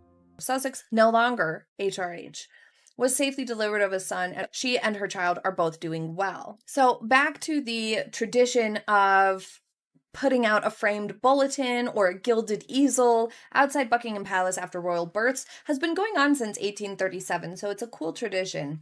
And George, Charlotte, and Louis' easels listed the doctors' names with signatures, birth weight and time, and referenced the royal family. But Archie's, notably, only included mention of the Queen and the royal family in the wording, but not on the actual document. And then they omitted the signatures from the doctor's presence, unlike previous notices. One officials reportedly felt they needed to understand clearly. There were also reports of delayed paperwork and public accounts that didn't always line up perfectly. Statements from Prince Harry, Meghan, and their representatives sometimes described events in slightly different ways depending on the interview or announcement. On top of that, certain ceremonies appeared to have fewer verifiable records than what palace officials typically expect when documenting milestones connected to the royal family. Individually, none of these details pointed to anything dramatic. Administrative gaps and timeline differences can happen, especially when events unfold across different countries and legal systems. But inside the monarchy, documentation is handled with extreme precision. When officials reportedly reviewed everything together, birth announcements, certificate adjustments, witness confirmations, and ceremony records, they began noticing a pattern that raised quiet concern. For the monarchy, uncertainty can be more troubling than public criticism. Headlines and media debates eventually fade, but unclear records inside the royal archive can create long-term questions. In a system built on tradition and continuity, legitimacy and clarity carry enormous weight. If the official timeline surrounding royal family events becomes unclear, advisors usually work carefully to restore order through documentation and verification. As the internal case file reportedly grew thicker, one question naturally began circulating among observers. What could this review ultimately mean for Prince Harry and Meghan? Thousands of miles away in Montecito, California, the couple's public image often appears calm and polished. Social media posts, public appearances, and media projects present a confident lifestyle built around independence from royal life. But insiders suggest that anyone familiar with palace procedures understands the seriousness behind an internal review. Unlike media criticism, a structured palace process focuses on records, precedent, and long-term institutional standards. The kind of review meant to quietly settle questions that could affect royal history for years. Meghan Markle gave birth to Lily because this is what's called plausible deniability. They want to be able to say, hey, we never claimed that she was our daughter in that announcement. They're legally covering their backs. There's just too many unknowns. And then, of course, we have that the doctor that allegedly delivered Lily quit her practice 2 weeks after giving birth to Lily or delivering Lily. That sentence there is missing. That is a vital sentence that Meghan Markle chose not to put in an official statement because she knows she would get into a lot of legal trouble and she needed plausible deniability. Since stepping back from royal duties, much of Meghan's public identity has stayed closely tied to the image of being a modern Duchess and the mother of royal children. That connection to the royal world has shaped how many of her major projects are presented to audiences. The Royal Association helped draw global attention to high-profile interviews, streaming documentaries, and major publishing deals. It also played a role in branding efforts, public speaking invitations, and lifestyle ventures connected to her image. The mix of royal ties and the story of stepping away from palace life became a powerful part of how the couple introduced their next chapter to the world. That's why talk of a detailed palace review naturally grabs attention. If the monarchy is carefully examining records connected to Archie and Lily, it could raise broader questions about how the Sussex story continues to unfold publicly. According to royal watchers, that possibility alone makes this quiet review one of the most closely followed developments surrounding the family right now. Public appearances and media projects may project confidence, but insiders say the pressure behind the scenes could be far more complex. The image of a modern Duchess raising royal children has played a major role in how Meghan's public identity has been presented. If questions about official royal documentation grow louder, it could shift the narrative around everything built since leaving the palace. For Prince Harry, the situation may feel even more personal. This isn't only about headlines or media ventures. It touches on the identity he grew up with from childhood. Harry was raised inside a system that constantly reminded him his family lineage carried historic importance. Even after stepping back from royal duties, he believed his children would remain connected to that larger royal story. Reports suggest he has reached out to senior members of the royal family during tense periods, hoping to ease the growing distance. But when the monarchy reviews legal and constitutional matters, personal appeals rarely lead the process. People wouldn't. For the rest of maybe Archie and Lily's life, they may deal with questions about this surrogacy. And the only people they have to blame are their own parents who have fueled these rumors. Or talking about her experiences on podcasts or things like that, or just posting a lot more pictures. It has drawn a lot of attention to the controversies surrounding her kids, her pregnancies, how the children came into the world, the whole thing. Everything she's done has only drawn more speculation and brought the controversies back. Palace decisions usually focus on institutional rules and long-standing precedent, and that leaves one major question hanging in the air. What will the Crown decide to do next? The next phase is the one many observers believe could shape the entire situation historically. When the monarchy faces complicated issues, it usually chooses the path that protects the institution first. And according to royal watchers, there are three possible outcomes that could reshape the future conversation around Archie and Lily. So what could the palace actually do next? Experts say there are a few possible paths if concerns around documentation and protocol continue to grow. Option 1 is the quietest move of all. Titles simply remain frozen. In this scenario, nothing dramatic happens publicly. No official removal and no loud announcement. The children would technically keep their titles, but there would be no expansion of royal recognition, no ceremonial roles, and no deeper involvement in royal duties. Over time, their connection to the active royal structure could slowly fade from the spotlight. Option 2 is what some experts call quiet reclassification. Without public drama, the palace could gradually treat the children as private individuals rather than active members of the royal framework. No explosive headlines, just subtle adjustments across official records and websites that reflect a life outside the core royal structure. Option 3 would be the most serious step: formal removal of titles and recognition. This is extremely rare, but constitutional rules allow the Crown to make changes if royal standards around documentation and protocol are not fully met. History shows one thing again and again: the monarchy protects the institution above everything else. Individuals may come and go, but the Crown focuses on preserving its structure and continuity. If you found this breakdown interesting, make sure to like the video, subscribe for more royal updates, share it with others, and drop a comment below. The money's running out and she's looking for the next thing. She's looking for the next advice. And it depends who this astrologer is. If she finds somebody as manipulative as her, if she finds somebody as unscrupulous as her, the advice could be to leave him. The advice could be your star signs tell you it's time to move on. Meghan's career and potentially her relationship is on death row. She now Meghan Markle is reportedly refusing to lock in business meetings unless her astrologer says the timing is right, and people connected to her projects are now speaking out about how chaotic that has become. Veteran entertainment reporter Rob Shooter, who runs the Naughty But Nice Substack, claims this is becoming a real issue behind the scenes. According to Shooter, one business contact tried setting up a Zoom call with Meghan, only to get turned down because the energy was wrong and the chart supposedly wasn't aligned. Will never last. She'll fall out with these astrologers. That'll be ghosted. She'll be on to the next, probably Scientology next. Harry jumping into astrology too, maybe to keep her happy.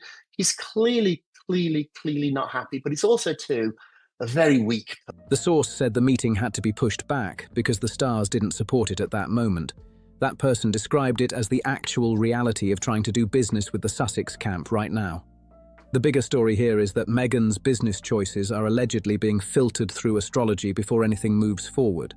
Meetings, deals, and partnerships are reportedly being delayed or approved based on advice from spiritual advisors and chart readings. This became a major talking point during Dan Wootton's recent broadcast with Shooter, where they broke down what sources in California have supposedly been saying for months. And this isn't just casual horoscope scrolling before breakfast. Reports claim Meghan has become deeply focused on star charts, energy readings, and spiritual guidance before making both personal and professional decisions. Insiders say she now connects several recent setbacks, including problems surrounding the Netflix partnership, to bad cosmic timing and spiritual imbalance instead of standard business problems. Are so troubled that Meghan Markle has now become totally obsessed with astrology because she is trying to do everything possible to save her career, to save her marriage. She has also reportedly described the years between 2019 and April 2026 as the hardest stretch of her life. According to the claims, her astrologer told her that difficult chapter had finally ended. Fans started noticing the same messaging when Meghan posted an astrology-themed message on Instagram in late April aimed at Taurus, Leo, Scorpio, and Aquarius signs. The post claimed that April 25th marked the end of the toughest 7-year cycle for those zodiac signs, which many now see as a public hint at the private guidance she had already been receiving. Shooter compared the situation to what American culture calls doctor shopping, where someone keeps searching for professionals until they hear the answer they want. He argues Meghan's reported pattern with astrologers and spiritual advisors follows a similar lane, with different voices being consulted until one gives the reassurance or direction she's looking for.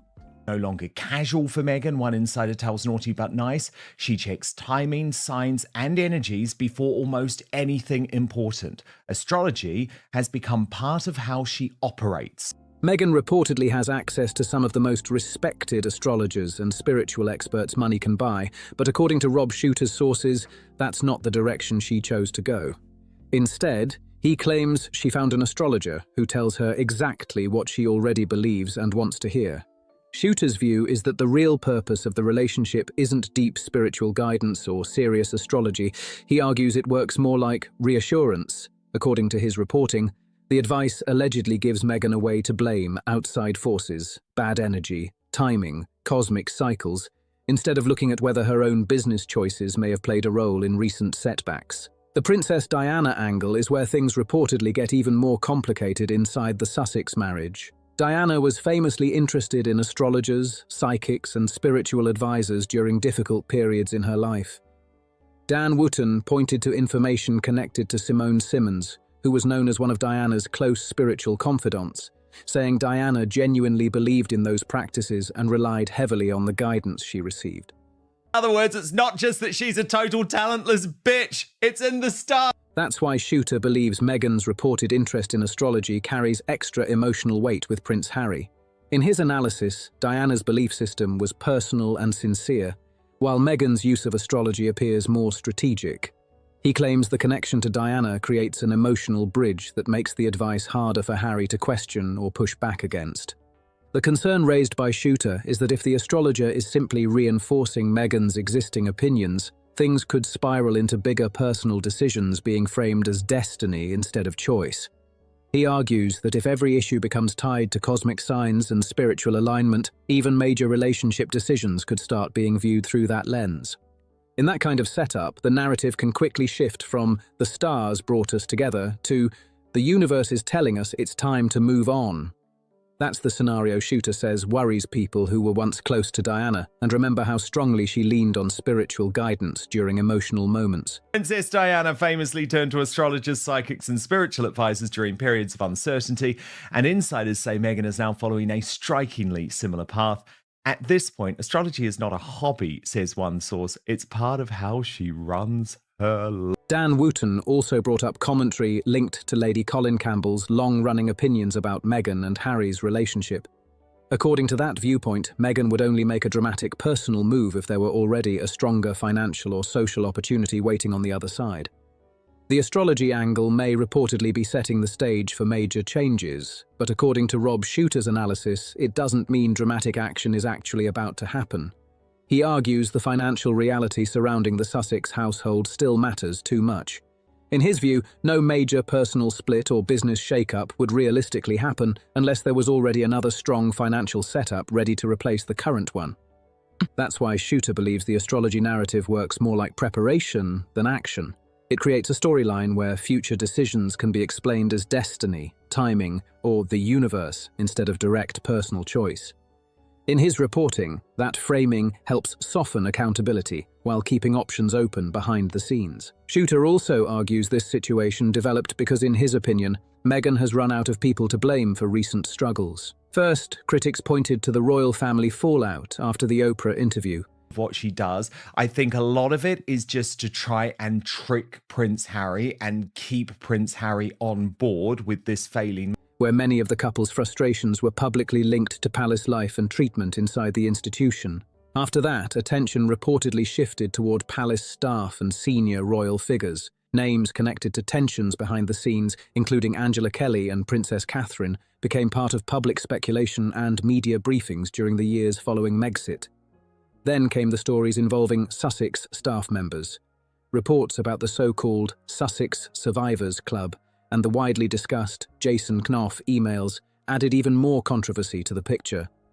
Those stories fueled ongoing debates about how employees inside the Sussex operation were treated during difficult periods behind closed doors. More recently, Netflix executives reportedly became the latest targets of frustration. Reporting discussed by Alison Boshoff in the Daily Mail claimed that sources tied to the Sussex Circle were blaming certain Netflix figures for scaled-back projects and reduced business momentum.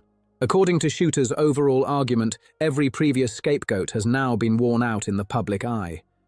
Critics looking at the full pattern have increasingly started asking whether the only constant factor across all these disputes is Meghan herself. That's where the astrology narrative allegedly becomes useful. Take it at face value, at least initially, that she now is looking for something else. And we see this a lot, particularly with celebrities. When things are not going well, a lot of celebrities find Scientology, they find God, they find a muse. And so this is not that unusual. And what it really is about is celebrities, famous people often don't want to accept any responsibility if they're freer, if they're...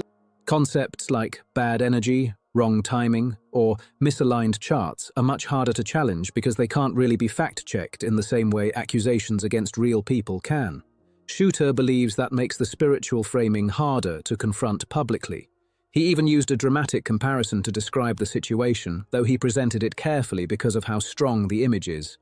Shooter compared it to the psychological pattern, where people facing major personal setbacks or defining moments turn toward belief systems that help them emotionally reframe what's happening. In his view, the astrology focus may be serving a similar role as pressure surrounding Meghan's business reputation continues to build. According to Rob Shooter's interpretation, the astrology narrative reportedly changes the meaning of what's happening around Meghan rather than changing the outcome itself. In this framing, career struggles or stalled projects are no longer seen as personal failures. Instead, they become part of a bigger cosmic storyline where events are supposedly guided by fate, timing, and spiritual cycles. Shooter compared this to situations where public figures turn toward belief systems during periods of pressure or uncertainty. He stressed the comparison carefully, but argued the pattern is recognizable in celebrity culture. In his view, the belief system helps repackage setbacks into something emotionally easier to process and explain. He pointed to examples like Tom Cruise and John Travolta becoming heavily connected to Scientology during major periods of fame and public scrutiny. Shooter's argument is that influential figures sometimes lean into spiritual or ideological systems when they feel their careers, reputations, or personal lives are becoming unstable. Those systems can provide reassurance, loyal support circles, and a language that frames the celebrity as misunderstood or unfairly treated. Shooter also referenced Katie Holmes during her marriage to Tom Cruise, saying there were long-running public discussions about whether she was trying to find emotional fulfillment and structure through Scientology that she wasn't fully getting elsewhere in her life. He believes Meghan's reported focus on astrology follows a similar emotional pattern. In his analysis, the astrologer is no longer just giving predictions or advice. The astrologer allegedly fills a deeper role by providing validation, certainty, and emotional reinforcement during a period where Meghan's professional circle has reportedly become smaller and more isolated. Health or their talent or their lack of work ethic, they can blame somebody else. And I think that's partly what's going on here with Meghan, but I do think too, and we get to it eventually in the story, forgive me for teasing, but ultimately this is about Princess Diana. The big difference, Dan, you got it right, is Diana fundamentally believes. That isolation is what Shooter says makes the situation more serious behind closed doors. According to his sources, there are very few people left around Meghan who are willing to openly challenge her decisions or push back during major conversations. He argues that healthy businesses usually depend on debate, disagreement, and tough discussions before important choices get made. Shooter compared that to organizations where anyone who disagrees eventually leaves the room completely. In his view, the Sussex operation now reportedly works more like the second type of environment, where opposing voices gradually disappear instead of being part of the process. Because of that, Shooter claims there's no strong internal counterbalance against whatever advice the astrologer gives. And when it comes to Prince Harry, Shooter's opinion is that Harry is emotionally tied too closely to the framework Meghan is using to seriously challenge it himself. That's why, according to this reporting, the astrology influence continues growing without much resistance inside the household. Shooter also linked this dynamic to previous reports about tense Netflix discussions and internal staff frustrations, arguing the same communication patterns have already been visible in other parts of the Sussex operation before. Reports from people connected to Sussex Netflix projects claim there were tense moments during business calls where Meghan would abruptly end conversations once frustrations started building. According to accounts discussed by Dan Wooten, some employees said video meetings occasionally ended with Meghan switching off the camera or leaving the call suddenly, later explaining that her children needed immediate attention. Wooten argued that this reflects the same overall behavior pattern now being linked to astrology, just with different language wrapped around it. Back then, the explanation was reportedly family responsibilities. Now, according to Rob Shooter's sourcing, the explanation has shifted toward bad energy, cosmic timing, or charts being out of alignment. The claim isn't really about astrology itself, but about how difficult conversations allegedly get shut down in ways that are hard for others to challenge. If someone questions a meeting ending because of parenting duties, they risk looking insensitive. If someone questions a delay tied to spiritual beliefs or energy readings, they risk looking dismissive of personal practices. So in the British royal family, it was a conspiracy. It was Catherine. It was Angela Kelly. They were all to blame. Then it was her own staff members. Then she goes to America. Oh no, it's the terrible people at Netflix. It's the terrible people at Spotify. Meghan Markle will always find anything she can not to have to look inward. Critics argue that makes the situation difficult for business partners to push back against openly. Shooter says the wording may have changed, but the underlying behavior pattern appears consistent. In his view, uncomfortable interactions are being paused or avoided through explanations that immediately place the other side in an awkward position. He also stressed that experienced astrologers typically don't approach the practice this way at all. According to Shooter, a serious astrology practitioner would usually describe astrology as a tool for reflection, timing, and self-awareness, not as a replacement for handling responsibilities or showing up to professional obligations. An astrologer might suggest that certain days are better suited for negotiations, creative work, or personal decisions. But Shooter argues that most credible practitioners would not support repeatedly cancelling meetings or business commitments because the energy feels wrong. That's why he believes the current situation is less about astrology as a genuine discipline and more about using spiritual language to justify existing habits and reactions. In his interpretation, astrology has become part of a larger pattern where outside explanations are used to frame difficult professional situations. Wooten also predicted that the relationship with the current astrologer may eventually break down too. Shooter reportedly agreed with that assessment, arguing that this could follow the same cycle seen in previous professional relationships, where support systems remain useful only until they stop reinforcing the narrative Meghan wants to hear. Dan Wooten even floated Scientology as a possible future direction, pointing to the long history of celebrities attaching themselves to powerful belief systems during unstable moments in their careers. Rob Shooter agreed the pattern isn't unusual in Hollywood, where famous figures often turn toward ideological groups, spiritual movements, or self-help structures when public pressure starts building. But Wooten also made an important distinction when comparing Meghan's reported astrology focus to Princess Diana's long-time interest in spiritual guidance. According to people close to Diana, she genuinely believed in astrology, psychics, and intuitive readings. Diana saw those sessions as emotional support and personal insight, not as something that controlled every practical decision in her life. Finding Jesus. That happens so much here in America, I think in Britain too. And I think it's fair to say this metaphor might be too aggressive, but I think it's fair to say Meghan's career and potentially her relationship is on death row. She now is at the end, and she's not a stupid person. She might be vain, she might be self-absorbed, but she isn't stupid. She has to know that to some degree, so she can't blame the usual suspects. Even while relying on spiritual guidance, Diana still carried out royal duties, attended public events, handled responsibilities, and continued moving forward with daily obligations. The readings existed alongside her life, they didn't replace it. Shooter claims Meghan's reported approach now looks very different. In his analysis, astrology is allegedly becoming the deciding factor in whether meetings, projects, or important conversations happen at all. Business plans are reportedly delayed based on chart alignments, while personal choices are being tied more heavily to cosmic timing and spiritual readings. That distinction matters in Shooter's view because he argues a genuine believer usually integrates spiritual practices into an already functioning life. What concerns critics, according to him, is when the readings start becoming substitutes for difficult decisions instead of tools for reflection. The conversation then shifted into another reported issue involving Lauren Sanchez and the Bezos circle. Shooter claimed Meghan previously underestimated Sanchez privately, allegedly dismissing her as loud, thirsty, and painfully performative. But according to his reporting, that attitude may have backfired now that Meghan is searching for stronger business connections and new media opportunities. The Bezos network represents enormous commercial influence.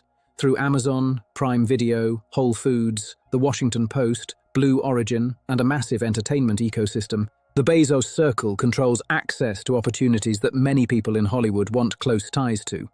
With questions continuing around Netflix projects and fewer entertainment paths reportedly staying open, Wooten argued that platforms like Hulu and Amazon Prime Video may become critical targets for any future Sussex media deals. Hulu's Disney connection and Amazon's streaming power make both companies valuable players if Meghan and Harry want to keep building large-scale entertainment projects moving forward. Reports now claim Meghan is trying to reposition herself closer to Amazon Prime Video, but according to Rob Shooter, that would require repairing her relationship with Lauren Sanchez first. And apparently, that repair effort is already happening quietly behind the scenes.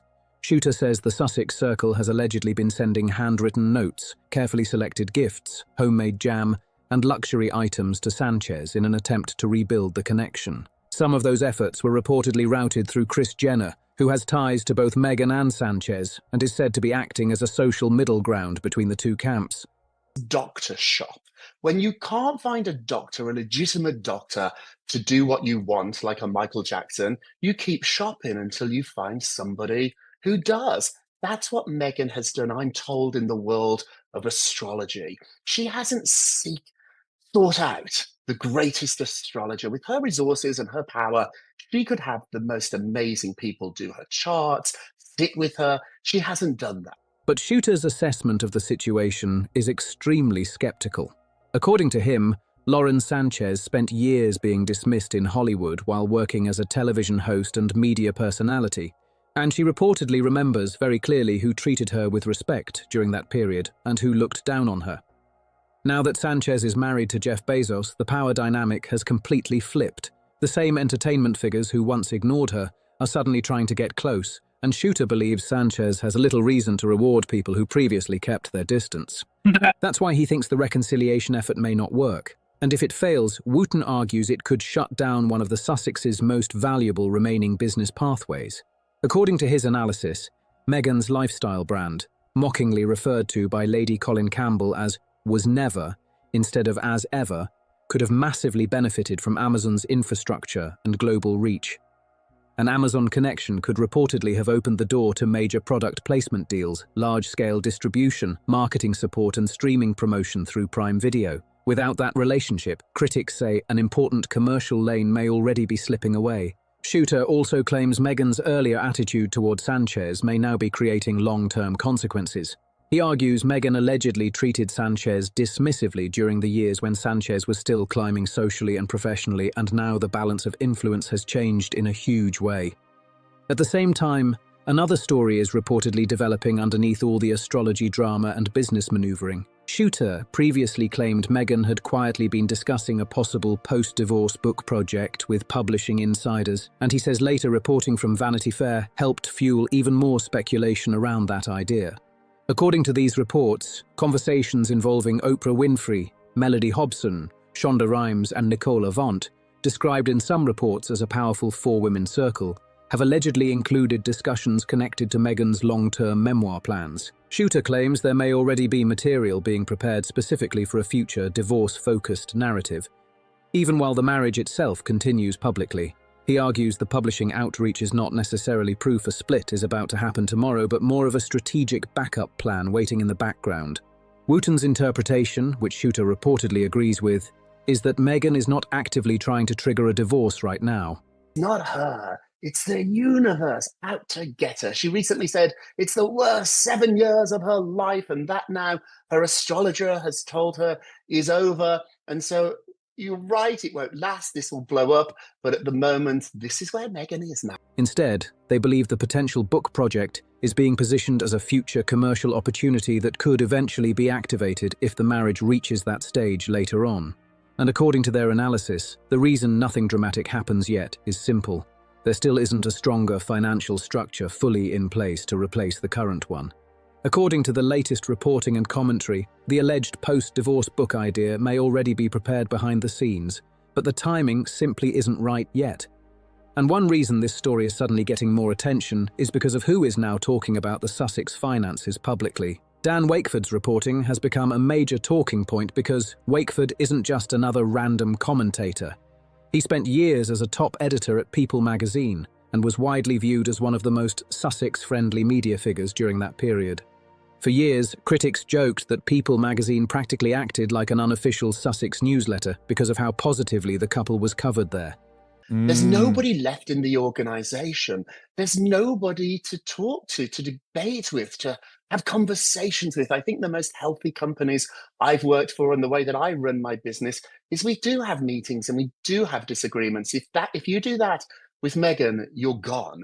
And so there's nobody left now apart from this astrological world. And that's why Wakeford, now discussing financial strain, shrinking resources and long-term money pressure, is being treated as a major shift in the media landscape.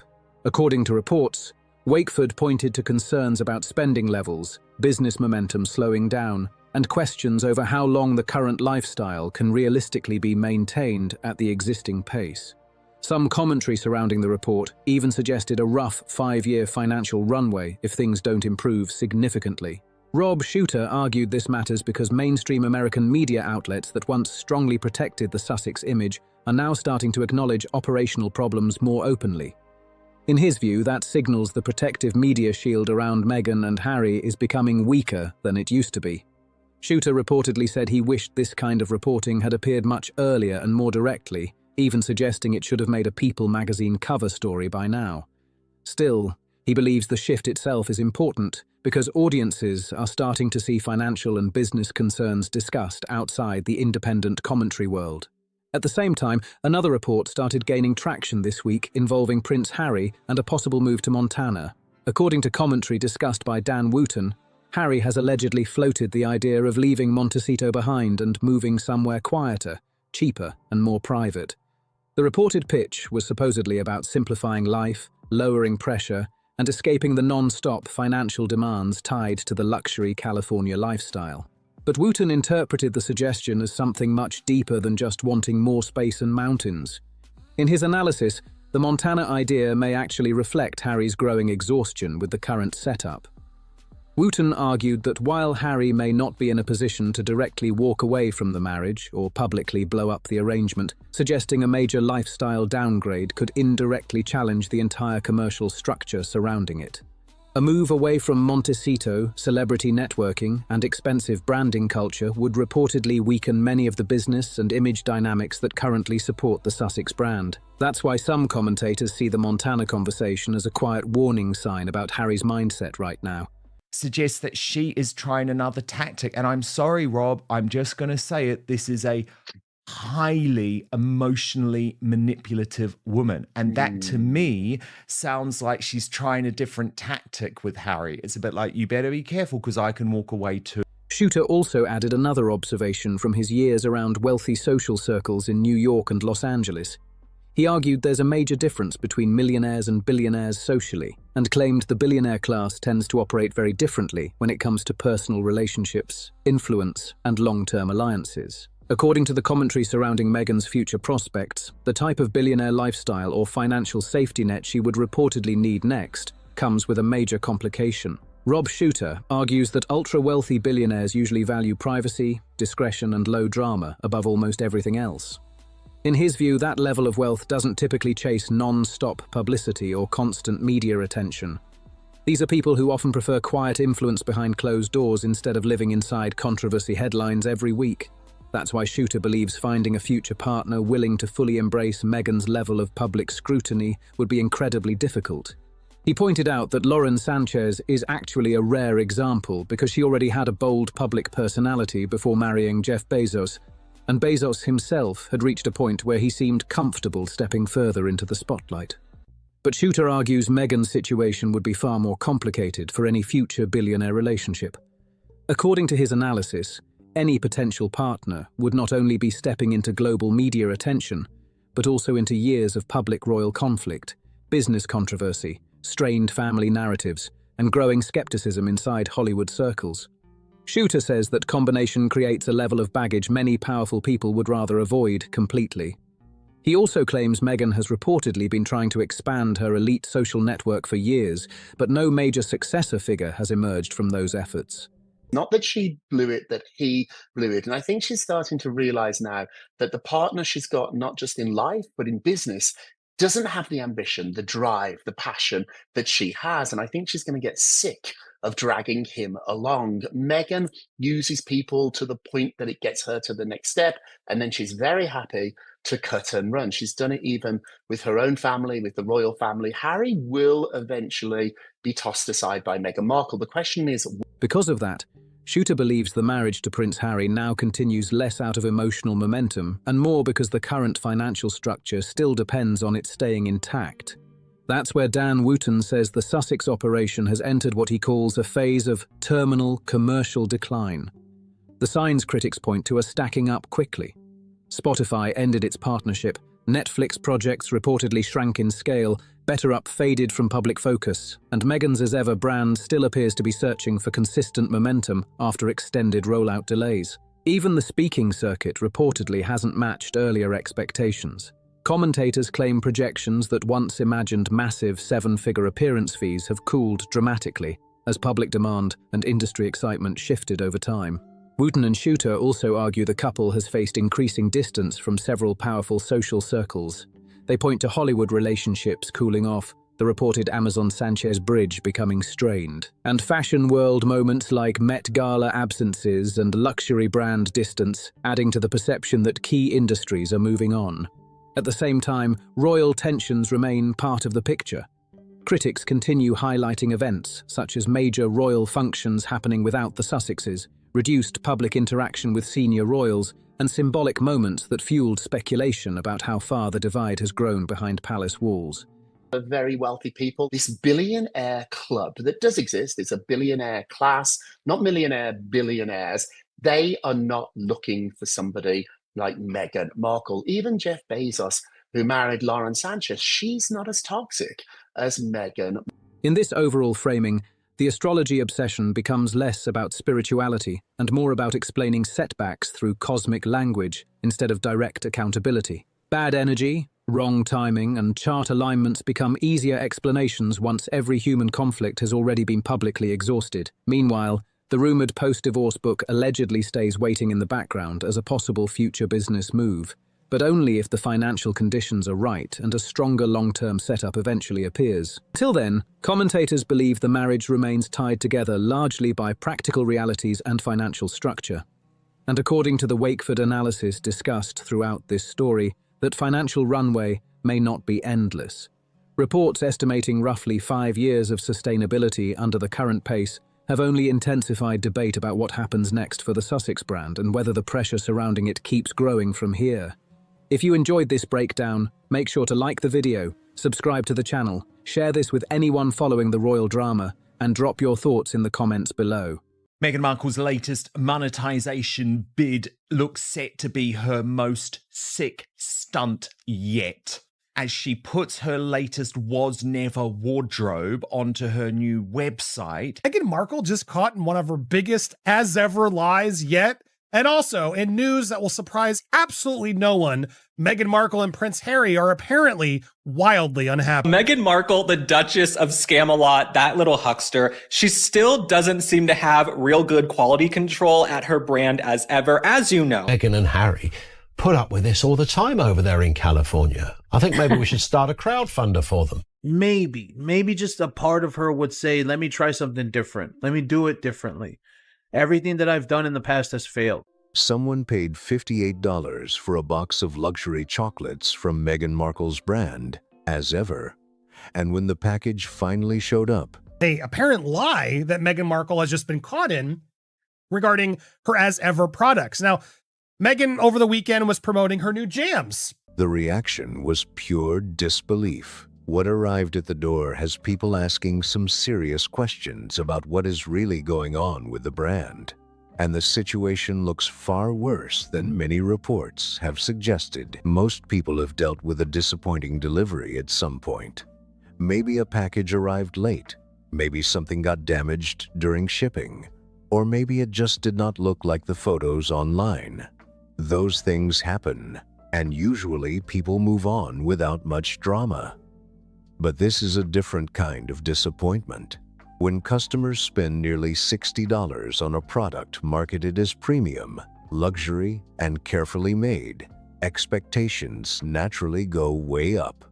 I received a candle without a wick, and I remind you of this every single day, okay? The wickless candle has become a recurring character on the show. It's gonna start charging me an appearance fee, I don't know. People expect something polished and high-end. Instead, one customer opened her package and found something that looked completely different from what had been advertised. The customer recorded the entire unboxing experience, and the footage quickly caught attention online. The caramel appeared to have melted through the chocolates, and several pieces had merged together into one large, messy lump. Over the weekend, something went so viral, okay? A young woman received chocolates from Meghan Markle's brand. It looks like some type of PR package. She's got the jams and the jellies and the flour sprinkles that I've tried. They're right here. If you remember on this show, I tried them. The chocolates seem to have melted, but it's not just that they melted. They look like they've absolutely just disintegrated, like they weren't packed properly. And if you are selling a food product, right? If you're selling food like chocolates or jams or jellies or whatever the hell it is, you should be able to get it to the consumer and the customer still intact. Even the protective packaging insert seemed stuck to the chocolate itself. Rather than looking like an upscale treat, the product arrived looking damaged and far from presentation ready. What makes the story even more uncomfortable for the brand is that this was not an isolated incident. Serena Williams, one of Meghan's closest friends, also received the same chocolates and shared her own unboxing video online. Even though Serena remained positive and smiling throughout the video, viewers quickly noticed that her chocolates appeared to have the same issue. They had also melted together during transit. While Serena handled the situation with grace, social media users immediately began comparing the two unboxings and pointing out the similarities. Now, the brand faces an awkward reality.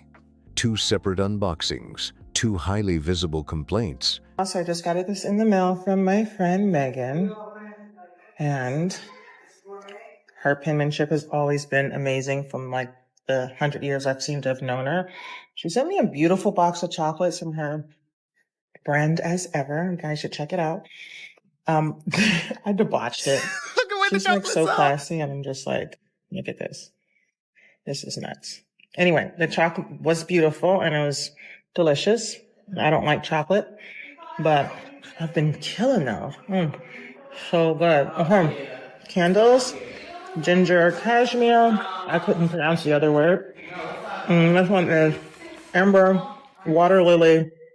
Another word I can't pronounce, but it looks good. I love candles. Thank you. I love you. And both moments spread rapidly across the internet. When customers pay $58 for a box of chocolates, they are not just buying candy, they are buying the experience and the quality being promised. These viral videos have raised questions about whether that promise is being delivered consistently. But here's the wild part. The chocolates are not even the most awkward product story making headlines this week. Not even close. Enter the As Ever #5 Oni 9 candle, priced at $64, hand-poured in California, and placed inside what the company describes as a beautiful ceramic vessel. Yes, a vessel. That is the word used in the product description. The candle is said to be inspired by what the website calls the ease and joy of a day that holds Meghan's most cherished memories. Her wedding day, May the 19th. At first glance, that sounds like a sweet idea. A candle inspired by one of the most important days of your life. You picture happiness, celebration, sunshine, laughter, and unforgettable memories. It sounds like exactly the kind of story luxury brands love to tell. However, the conversation around the candle has taken an unexpected turn. Over the years, reports have circulated claiming that concerns were raised about the scent inside St. George's Chapel before the royal wedding. Right? The bar is on the floor. The bar is so low it's in the 7th ring of hell. We're not expecting much here from any celebrity brand, especially Meghan Markle. But when I look at these chocolates, imagine opening this. What is this? This is just diabolical. So shout out to this woman. I'm so sorry. Maybe Meghan Markle can reach out and say, listen, let me offer you a refund. Let me send you something new. Let me give you something to make up for your troubles. But then again, if you are ordering products from Meghan Markle's brand in a sincere way, not like me, just because you want to try them on your ridiculous podcast, if you're ordering Meghan Markle's products for real, you got to take a good look in the mirror and question where you stand in life. According to those reports, there were discussions about potentially introducing fragrance solutions ahead of the ceremony. Those claims have been widely discussed, although accounts and interpretations have varied. That is why some critics online have found the candle's marketing particularly ironic. The product is presented as capturing the feeling and atmosphere of that special day, while old stories connected to the venue continue to resurface and spark debate. As a result, social media users have been having a field day with the contrast. And the candle drama does not stop there. Some customers have reportedly shared complaints about receiving candles that allegedly arrived without a wick. For a product priced at $64, that quickly became a talking point online. After all, a candle without a wick leaves buyers unable to light or fully use the product as intended. Naturally, these stories spread fast. Between the chocolate complaints and the candle criticism, the brand has found itself dealing with a growing list of uncomfortable headlines. What should have been premium lifestyle products are instead becoming the focus of online discussions for all the wrong reasons. And as surprising as all of that may sound, it is still not the biggest issue in this story. But of course, if she's lying about this, she can be lying about everything, is what proved. Apparently, she's selling this candle on the website. She's peddling a massive lie at the center of her latest as ever launch, unveiling a $64 scented candle inspired by her wedding to Prince Harry. Even though she always complained, apparently reports say she complained about the St. George Chapels smelling musty ahead of the ceremony. Everything discussed so far may be embarrassing and potentially damaging for the brand's image, but what comes next is on an entirely different level. While customers were posting photos of melted chocolates and sharing complaints about candles, another report was quietly gaining attention behind the scenes. According to reports circulating in fashion circles, Meghan Markle is said to be exploring the possibility of launching a clothing line. And what has really caught people's attention is the reported source of inspiration behind it. According to these reports, the concept is said to draw inspiration from the style of Princess Diana, not necessarily her formal royal wardrobe, but the relaxed, everyday looks that became iconic around the world. Apparently, she wanted to spray air freshener all around the venue before the guests arrived. So is this a candle that just reminds her of the scent of that air freshener or of the actual musty St. George Chapel? But here it is, the new scented candle, which we have also on her website, $5.19, because, you know, it's the day they got married, May 19th. Our signature scent, modern and elegant, love at first light. I see what she did there. Number 519 is the feeling of warm sunshine and blue skies surrounded by love and laughter. This signature candle is inspired by the ease and joy of a day that holds Meghan's most cherished memories, her wedding day. May 19th, bright and refreshing, with quietly grounding notes of Moroccan mint, white tea leaves, and a back note of woodsy cardamom. Think crisp white shirts, straight-leg jeans, simple layering, and the effortless style that made Diana stand out from so many public figures of her era. Before going any further, it is worth understanding why Diana's image continues to carry so much weight decades later. For many people, Diana represents far more than fashion. She is remembered for her humanitarian work, her public compassion, and the way she connected with people from all walks of life. Her impact extended well beyond royal headlines and magazine covers. Many who remember Diana firsthand often point to moments that defined her legacy. Visiting AIDS patients during a time when stigma was widespread, bringing attention to landmine victims, and engaging with people in ways that felt personal and sincere. Those memories remain powerful for millions around the world, even today. That is why reports about a Diana-inspired fashion project have generated such strong reactions online. Supporters see it as a tribute to a style that remains influential decades later. Number 519 fills the room with a soothing, welcoming fragrance that remains our founder's tried and true favorite, housed in a beautiful ceramic vessel. A vessel. This candle is hand poured in California. Oh my, hand poured now.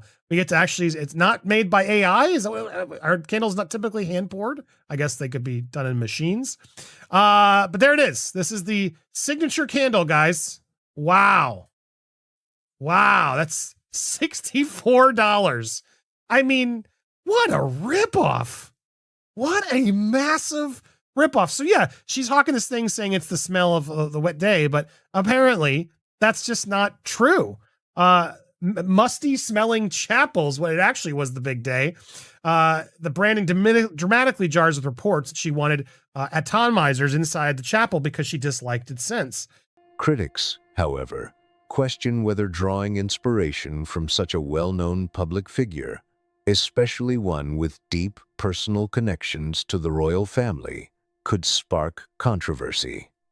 Fashion commentators quoted in various reports have noted that Diana's image remains one of the most recognizable and influential personal brands in modern history. Because of that, any project associated with her style is almost guaranteed to attract enormous public attention. Some analysts argue that the commercial appeal of those fashion references is obvious, while others believe the topic requires careful handling due to the emotional connection many people still feel toward Diana's legacy. Adding even more fuel to the discussion, some observers have pointed out similarities between certain fashion choices Meghan has worn over the years and outfits that Diana famously wore. Those comparisons have circulated online for a long time, with supporters viewing them as respectful nods and critics viewing them differently. But a potential clothing line would take the conversation to a completely different level. She is still selling her clothes on some weird website that she's allegedly an investor in. Let me read you about this. So she's back to being an influencer. After listing her as ever promo, she has since listed her outfit. We have it up on the screen. She's monetizing her fashion through an AI styling platform, One Off. Okay, it should be called Knockoff. Wearing an outfit that reminds people of a historical figure is one thing. Building a commercial fashion collection reportedly inspired by that image is something else entirely. If the reports prove accurate, the project could become one of the most talked about and closely watched ventures connected to Meghan's brand yet, with supporters and critics both watching every move very carefully. And watching much of this unfold from a distance is Prince William, a figure who has spent most of his life under intense public attention. William was just 15 years old when he walked behind his mother's coffin in 1997, a moment that remains one of the most remembered images in modern royal history. Over the years, he has generally chosen not to comment publicly on speculation involving his mother's legacy, and that silence has often led people to draw their own conclusions. One thing that has consistently stood out about William is that he rarely responds directly to public controversies or media narratives, whether that approach reflects restraint, strategy. She is preparing to launch a fashion line inspired by Diana, the Princess of Wales, after posting what sources told RadarOnline.com was a carefully curated glimpse inside her Montecito wardrobe. So this is the picture with Lily. We've discussed it in depth, but Radar reports the post has now prompted gossip that Meghan was using it to tease an expansion of her lifestyle brand as ever into fashion. Industry observers also noted reports about sizing charts for adults and children's t-shirts briefly appearing on the As Ever website before being removed. A fashion insider source revealing to Radar at this stage, people within branding and fashion circles tend to assume that every image Meghan releases publicly has been very deliberately considered beforehand, right down to the styling, color palette, and positioning of products or labels in the background. Or simply a desire for privacy is open to interpretation. What is clear is that he tends to let others do the talking while he carries on with his public duties. Now, speaking of moments that caught public attention, let's talk about the scone story, because it is both amusing and surprisingly revealing at the same time. During a recent radio interview, Prince William shared a warm and personal memory about his grandmother, Queen Elizabeth II. The conversation was relaxed and lighthearted, and at one point he mentioned how the late Queen liked her scones prepared, with cream first and jam on top.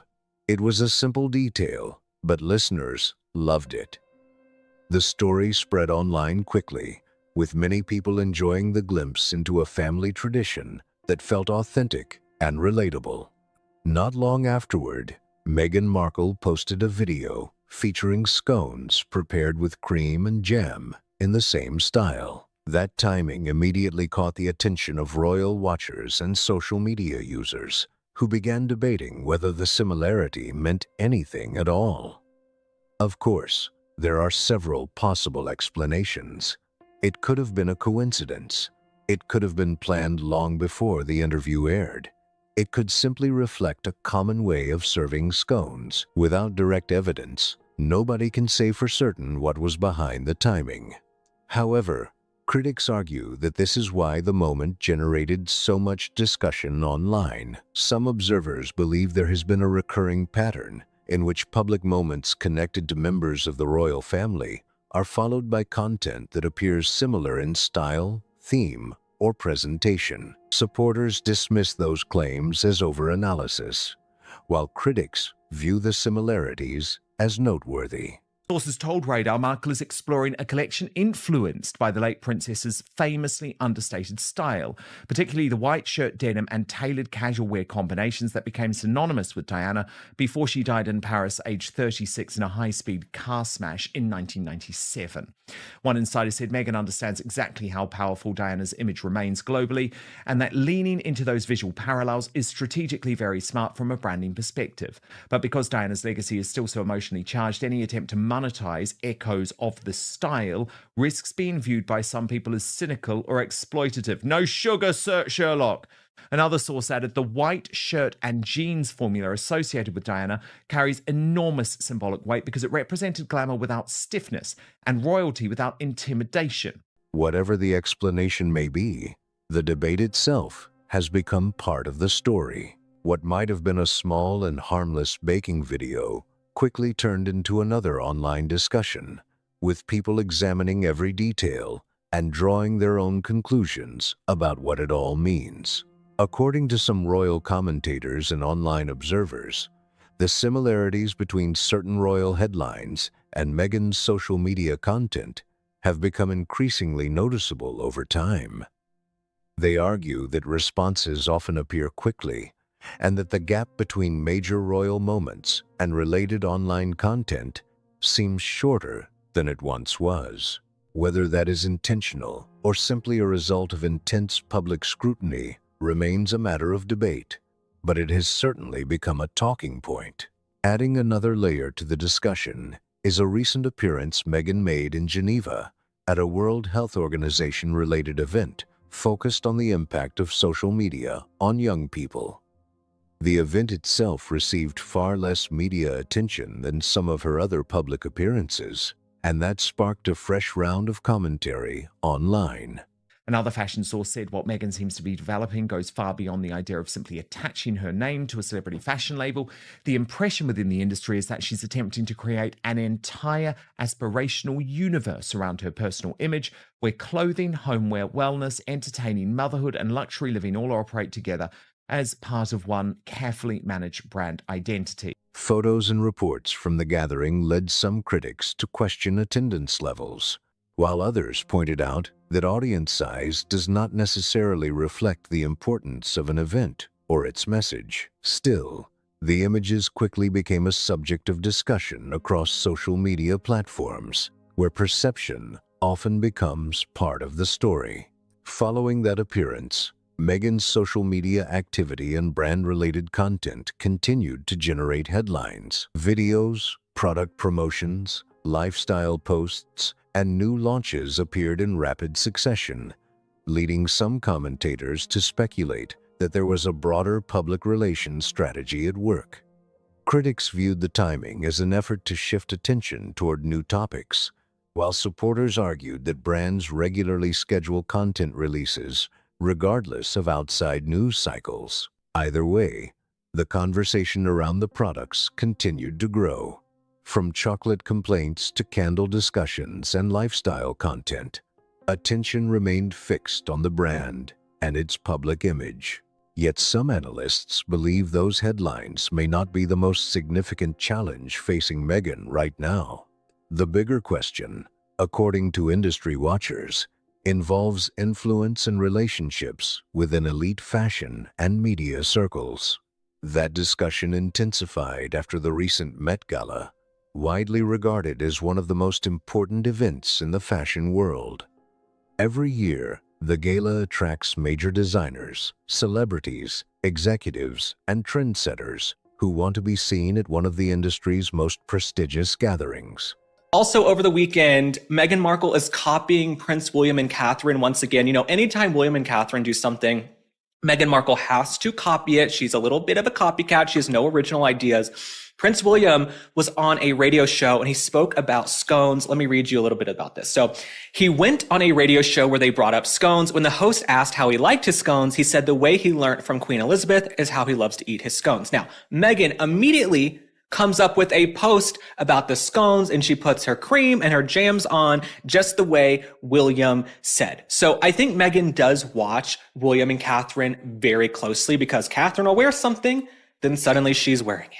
Catherine will be out with the kids. Suddenly Meghan is back posting those weird Children of the Corn pictures of her children, Archie and Lily, from the back. Okay. I told you. All the Meghan Markle family albums, the kids are going to be from behind the back of their heads, okay? So I believe this. I believe that Meghan Markle, she probably saw the clip going viral online, on Twitter, and on social media, and she decided, let's do some scones. And she probably thinks that this is really getting to the royals. Hello, they're real royalty over there, okay? They're not bothered or concerned with you. Now, Meghan Markle was not among the attendees, and that immediately became a topic of speculation online. However, it is important to note that guest lists for events like the Met Gala are private, and claims about invitations are often difficult to verify publicly.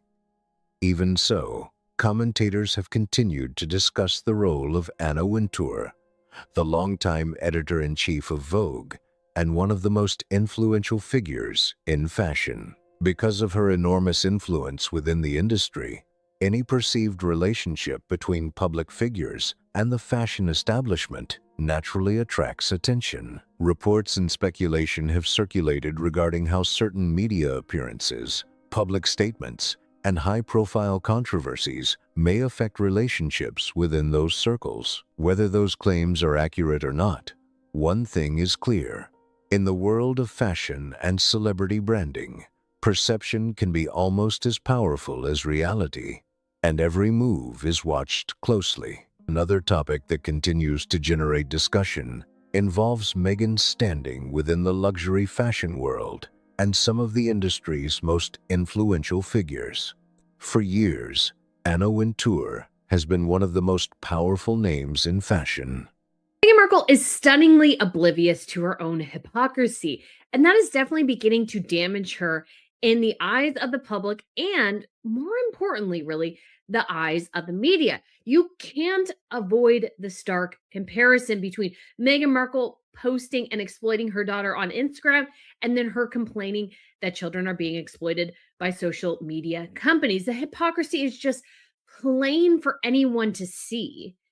And when it comes to her, let's say, authority on the topic, she has failed massively. There were zero crowds for this event. In fact, most people who walked by that we saw from Meghan Markle's own feed kind of sort of ignored her. And the reality is, I think that's most of the world. Most of the world does not take Meghan Markle seriously, and it's really beginning to show and damage her reputation. As the longtime leader of Vogue and a central figure behind the Met Gala, her influence reaches across media, fashion, and celebrity culture. Reports over the years have noted that she has shown admiration for members of the royal family, including Catherine, Princess of Wales. Those connections have often fueled speculation about relationships between royal figures and the fashion establishment. At the same time, Meghan's name has frequently been linked to rumors involving major luxury brands. One of the most talked about examples involved Dior. Industry observers and media reports speculated for months about the possibility of a partnership between Meghan and the famous fashion house. Such a deal would have generated enormous attention and could have significantly boosted both her personal brand and her business ventures. In the end, however, no official ambassador agreement was announced. A similar conversation emerged around Balenciaga. Meghan attended one of the brand's Paris fashion events, and reports highlighted her presence there. That immediately sparked fresh speculation about a potential future collaboration. Yet despite the rumors, no major partnership has been publicly confirmed.